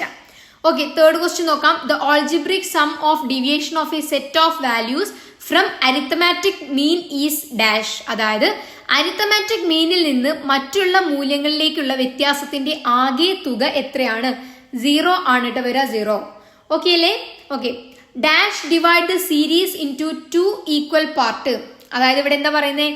ഒരു ശ്രേണിയിൽ 2 തുല്യ ഭാഗങ്ങളായി വിഭജിക്കുന്നത് എന്താണ് എന്ന്. എന്താണ്? മീഡിയൻ ആണ്. മീഡിയൻ. ക്ലിയർ അല്ലേ? ഇനി നമുക്ക് നോക്കേണ്ടത് mean calculation, median calculation and mode calculation. Okay അല്ലേ? അത് വീഡിയോ ആയിട്ട് ഇട്ട് തരാം കേട്ടോ. Score of 40 students in an examination is given below. Calculate the mean. അതായത് ഈ ഒരു ക്വസ്റ്റ്യനിൽ മീൻ കണ്ടുപിടിക്കാനാണ് പറഞ്ഞിട്ടുള്ളത്. നമുക്ക് ക്വസ്റ്റ്യൻ ഇതാണ്, ഇത്രയാണ് തന്നിട്ടുള്ളത് കേട്ടോ. 0 to 10 സ്കോർ കിട്ടിയ 4 പേരുണ്ട്. 10 to 20 ഉള്ളിൽ സ്കോർ കിട്ടിയ 8 പേരുണ്ട്. 20 to 30 ഉള്ളിൽ 10 പേര് അങ്ങനെ കൊടുത്തിട്ടുണ്ട്. ഇതാണ് നമ്മളെ ക്വസ്റ്റ്യൻ. അപ്പോൾ ഇതിന് നമുക്ക് ആദ്യം മീനിൻ്റെ ഇക്വേഷൻ അറിയണം. മീനിൻ്റെ ഇക്വേഷൻ എന്താണ്? Sigma f x by n ആണ്. അപ്പോൾ എന്താണ് എഫ് എക്സ്, എന്താണ് എൻ എന്നുള്ളത് നമ്മൾ കണ്ടുപിടിക്കണം വേണ്ടേ? ഓക്കെ, അപ്പോൾ നമുക്ക് നോക്കാം. എന്താണ് ഇവിടെ ഞാൻ സ്കോർ കൊടുത്തിട്ടുണ്ട്, അതുപോലെ ഫ്രീക്വൻസി ആണ് കേട്ടോ. ഈ നമ്പർ ഓഫ് സ്റ്റുഡൻസ് എന്ന് പറയുന്നത് ഫ്രീക്വൻസി ആണ്. ഇനി ഇതിൻ്റെ മിഡ് വാല്യൂ ആണ് നമുക്ക് ആദ്യം കണ്ടുപിടിക്കേണ്ടത്. മിഡ് വാല്യൂ എങ്ങനെ കണ്ടുപിടിക്കാം? ഇതിൻ്റെ മിഡ് വാല്യൂ എന്താണ്? 5 ആയിരിക്കും. ഇതിൻ്റെയോ 15, 25, 35. അതായത് മധ്യ വാല്യൂ ആണ് കേട്ടോ പറയുന്നത്, മധ്യ മൂല്യമാണ് പറയുന്നത്. 55 ഇത്രയും കിട്ടിയില്ല മിഡ് വാല്യൂ. ഓക്കെ അല്ലേ? ഇനി നമ്മൾ ചെയ്യേണ്ടത് 4 × 5 ചെയ്ത് കഴിഞ്ഞാൽ നമുക്ക് എന്ത് കിട്ടും? എഫ് എക്സ് കിട്ടും. 4 × 5 എന്താ? 20. പിന്നെന്താണ്? 8 × 15 വരുന്നത് 150. അതുപോലെ 10 × 25 എന്താ? 250. 8 × 35 എത്രയാണ്? 280. അതുപോലെ 6 × 45 എത്രയാണ് വരുന്നത്? 270 ആണ് വരുന്നത്. 4 × 55 എത്രയാണ്? 220 ആണ് വരുന്നത് കേട്ടോ. അപ്പോൾ ഇത്രയും ക്ലിയർ അല്ലേ? ഓക്കെ, അപ്പോൾ ഇത്രയും നമ്മൾ കണ്ടുപിടിച്ചു. ഇനി നമുക്കൊരു കാര്യം ചെയ്യാം, ഫ്രീക്വൻസിയുടെ ടോട്ടൽ ഒന്ന് കാണാം. എത്ര കുട്ടികളാണെന്ന് നമ്മൾ പറഞ്ഞിട്ടുണ്ടല്ലോ? 40 സ്റ്റുഡൻസ് ആണ്. ഓർമ്മയുണ്ടോ? ക്വസ്റ്റ്യൻ 40 ആയിരുന്നു. അപ്പോൾ 40 ആണ് ഫ്രീക്വൻസി വരുന്നത്. പിന്നെന്താണ് നമുക്ക് കാണേണ്ടത്? എഫ് എക്സിൻ്റെ ടോട്ടലും. എഫ് എക്സിൻ്റെ ടോട്ടൽ എത്ര വരുന്നത്? 1160 ആണ് എഫ് എക്സ് ടോട്ടൽ വരാം കേട്ടോ. അപ്പോൾ എഫ് എക്സിൻ്റെ വാല്യൂ കിട്ടി. എൻ എന്താണ്? ഫ്രീക്വൻസിയാണ്. അപ്പോൾ ഇനി നമുക്ക് നോക്കാം. ഇവിടെ എഫ് എക്സിൻ്റെ വാല്യൂ എഴുതി. എഫ് എക്സിൻ്റെ വാല്യൂ 1160 ആണ്. എൻ എന്താണ്? നമ്മുടെ ഫ്രീക്വൻസി. ഇപ്പം എത്രയാണ് വരുന്നത്? 40. എത്ര കിട്ടും നമുക്ക്? 29 കിട്ടും. അപ്പോൾ മീൻ എന്താണ്? മീൻ എന്ന് പറയുന്നത് മീൻ ഈക്വൽ ടു 29. ക്ലിയർ ആണല്ലോ? ഓക്കെ, അപ്പോൾ ഈ ക്വസ്റ്റ്യൻ വ്യക്തമായെന്ന് പ്രതീക്ഷിക്കുന്നു. അപ്പോൾ നെക്സ്റ്റ് ക്വസ്റ്റ്യൻ നോക്കാം. Calculate median and mode from given data. അപ്പോൾ ഡാറ്റ ഇവിടെ തന്നിട്ടുണ്ട്, ക്ലാസ്സും അതിനനുസരിച്ച് ഫ്രീക്വൻസിയും നേരെ തന്നെ കൊടുത്തിട്ടുണ്ട്. ഇതാണ് നമ്മളെ ക്വസ്റ്റ്യൻ. അപ്പോൾ നമ്മൾ ആദ്യം മീഡിയൻ ആണ് കാൽക്കുലേറ്റ് ചെയ്യുന്നത്. അതിനുവേണ്ടി നമുക്ക് എന്ത് ചെയ്യണം? ക്യുമുലേറ്റീവ് ഫ്രീക്വൻസി, അതാണ് സി എഫ് കാണണം. അതെങ്ങനെയാണ് കാണുക? അതാണ് ഇവിടെ നമ്മൾ നോക്കുന്നത് ആദ്യം. അതായത് 3 ആണ് ഫ്രീക്വൻസി, ഫസ്റ്റ് ഫ്രീക്വൻസി 3 ആണ്. അതെന്താണ്? ഇവിടെ തന്നെ എഴുതുക, ആ ഡാറ്റ ഇവിടെ എഴുതുക. എന്നിട്ട് നമ്മൾ ചെയ്യേണ്ടത് 3 + 4 7, 7 + 10 17, 17 + 20 37. അങ്ങനെയാണ് എന്ത് നമ്മൾ കണ്ടുപിടിക്കേണ്ടത്? നമ്മുടെ ക്യുമുലേറ്റീവ് ഫ്രീക്വൻസി കണ്ടുപിടിക്കേണ്ടത്. ക്ലിയർ അല്ലേ? ഇതാദ്യം കണ്ടു കഴിഞ്ഞാൽ ഇനി നമ്മൾ കാണേണ്ടത് median equal to size of n/2 ആയിട്ടാണ്. അപ്പോൾ n എന്ന് പറയുന്നത് നമുക്കറിയാം ഫ്രീക്വൻസിയാണ്. ഫ്രീക്വൻസി ടോട്ടൽ എത്രയായിരിക്കും? 60 ആയിരിക്കും കേട്ടോ. അപ്പോൾ 60/n എന്ന് പറഞ്ഞാൽ 60 ആണ്. /2 എന്താണ്? 30 ആണ്. അപ്പോൾ ഇനി 30 ഈ ക്യുമുലേറ്റീവ് ഫ്രീക്വൻസിയിൽ എവിടെയാണ് പെടുന്നതെന്ന് നോക്കാം. നമുക്കറിയാം 3 അല്ല, 7 അല്ല, 17 അല്ല, 37 അല്ലേ? അത് കഴിഞ്ഞ് 30 പോയി, ഇതിൻ്റെ ഇടയിലാണ്. അപ്പോൾ 37 ആണ് എന്ത്? നമ്മുടെ മീഡിയൻ ക്ലാസ് എന്ന് പറയുന്നത് കേട്ടോ. മീഡിയൻ ക്ലാസ് എന്നാണ് 37 അറിയുന്നത്. അതായത് ഈ ഒരു 40-50 ക്ലാസ്സിൽ പെടുന്നതാണ് 37. അതാണ് എന്ത്? മീഡിയൻ ക്ലാസ് എന്നറിയപ്പെടുന്നത്. അപ്പോൾ ഇനി നമുക്ക് കാണേണ്ടത് എന്താണ്? അപ്പോൾ നമുക്ക് കിട്ടി 30 is included in the cumulative frequency of എത്രയാ? 37 അല്ലേ? 30 is included in the cumulative frequency of 37 ആണെന്ന് കിട്ടി. ഇനി നമുക്ക് അടുത്തത് നോക്കാം. എന്താണ്? ഇക്വേഷൻ നോക്കാം കേട്ടോ. Median equal to L + n/2 - CF / F × CI എന്ന് കൊടുക്കാം. ഓക്കെ അല്ലേ? F × CI. ഇതാണ് എന്ത്? നമ്മുടെ ഇക്വേഷൻ എന്ന് പറയുന്നത്. നിങ്ങൾക്ക് വ്യക്തമാകുന്നില്ല ഇത്? ക്യാമറയ്ക്ക് എന്തെങ്കിലും പ്രശ്നമുണ്ടോ? പ്രശ്നം എന്തെങ്കിലും പറയൂ കേട്ടോ. ഓക്കെ, അപ്പോൾ ഇതാണ് നമ്മുടെ ഇക്വേഷൻ. ഇനി നമുക്ക് എന്താണ്? ഇതിലോട്ട് വാല്യൂസ് കൊടുത്താൽ മാത്രം മതി. ഓക്കെ, നമുക്കറിയാം L എന്ന് പറയുന്നത് എന്താണ്? ലോവർ ലിമിറ്റാണ്. അതായത് നമ്മൾ പറഞ്ഞു 37ൻ്റെ ക്ലാസ് ഏതായിരുന്നു? 40-50 ആണല്ലേ? ഇതിൻ്റെ ലോവർ ലിമിറ്റ് എന്താണ്? 40. അപ്പോൾ ഇവിടെ നമ്മൾ കൊടുക്കേണ്ടത് 40 + n/2ൻ്റെ വാല്യൂ എന്താണ്? നമ്മൾ പറഞ്ഞു 30 ആണ്. 30 - ഇവിടെ എന്താണ്, ഇവിടെ നമ്മൾ കൊടുക്കേണ്ടത് CF, അതായത് ഇതാണ് നമ്മുടെ ക്യുമുലേറ്റീവ് ഫ്രീക്വൻസി കിട്ടിയത്. ഇതിന് തൊട്ട് മുകളിലുള്ള വാല്യൂ ആണ് നമ്മൾ കൊടുക്കേണ്ടത്. 37ന്റെ തൊട്ട് മുകളിലുള്ള വാല്യൂ എന്ന് പറയുന്നത് എത്രയാണ്? 17 ആണല്ലേ. അപ്പോൾ 30 - 17, ഇനി എന്താ ചെയ്യണ്ടേ? 30 - 17/f, അതായത് എന്താണ് നമ്മുടെ ഫ്രീക്വൻസി. എത്രയാണ് നമ്മുടെ ഫ്രീക്വൻസി? നേരെ നോക്കുക, ഫ്രീക്വൻസി എത്രയാണ്? 20. അതായത് 37 നേരെയുള്ള കേട്ടോ, 17 നേരെയുള്ളതല്ല, നമ്മൾ 37 നേരെയുള്ളത് 20. അപ്പോൾ നമ്മുടെ ഫ്രീക്വൻസി എത്രയാണ്? 20 ആണ്. ഇൻറ്റു ക്ലാസ് ഇൻ്റർവെൽ ആണ് ഇത് പറയുന്നത്. അപ്പോൾ എത്ര ക്ലാസ് ഇൻ്റർവെൽ വരുന്നത് നമുക്ക് നോക്കിയാൽ തന്നെ മനസ്സിലാവും, 10 ആണ്. ഇൻറ്റു 10. ഇത് ചെയ്ത് കഴിഞ്ഞാൽ നമുക്ക് എത്ര ആൻസർ കിട്ടും? 46.5. ഇത് കിട്ടുന്നില്ലേ ഒന്ന് നിങ്ങൾ ഉറപ്പ് വരുത്തുക കേട്ടോ. ചെയ്ത് കഴിഞ്ഞാൽ എന്തായാലും ഇതിങ്ങനെ കിട്ടും. ക്ലിയർ അല്ലേ മീഡിയൻ കാണാൻ? ഇനി മോഡ് കാണാനും കൂടെ നോക്കിക്കഴിഞ്ഞാൽ നമ്മൾ ഇതിവിടെ ഈ ചാപ്റ്റർ ഇവിടെ കഴിഞ്ഞു കേട്ടോ. അപ്പോൾ അടുത്ത് നമുക്ക് കണ്ടുപിടിക്കാനുള്ളത് മോഡാണ്. മോഡിന് ഇവിടെ സെയിം ക്വസ്റ്റ്യൻ തന്നെയാണ്, ക്ലാസ്സും ഫ്രീക്വൻസി എഴുതി വെച്ചിട്ടുണ്ട്. നമ്മൾ ക്യുമുലേറ്റീവ് ഫ്രീക്വൻസി ഒന്നും ഇവിടെ കാണേണ്ട കാര്യമില്ല. അപ്പോൾ ഇവിടെ ഫസ്റ്റ് നമ്മൾ നോക്കേണ്ട കാര്യം ഫ്രീക്വൻസിയിൽ ഏറ്റവും ഹയസ്റ്റ് ആയിട്ട് വരുന്നത് ഏതാണ് എന്നുള്ളതാണ്. ഇവിടെ ഏതാ വരുന്നത്? 20 ആണല്ലേ. അപ്പോൾ 20ക്ക് നേരെയുള്ളത് നോക്കാം. ഇതാണ് എന്ത്? മോഡ് ക്ലാസ് എന്ന് പറയുന്നത്. അപ്പോൾ മോഡിൻ്റെ ഇക്വേഷൻ ആദ്യം ഇവിടെ നോക്കി വെക്കുക. L+D1/D1 + D2 into class interval ആണ്. അപ്പോൾ ഇവിടെ എന്താണ്? L എന്ന് പറയുന്നത് നമ്മൾ നോക്കി വെച്ചിട്ടുണ്ട്. എന്താണ്? ലോവർ ലിമിറ്റ് ആണ്. അതായത് ഫ്രീക്വൻസിയിൽ ഏറ്റവും ഹയസ്റ്റിൻ്റെ ലോവർ ലിമിറ്റ് എന്ന് പറയുന്നത് എത്രയാണ്? അപ്പോൾ അതായത് ഇവിടെ നമുക്ക് പറയാം L എന്താണ്?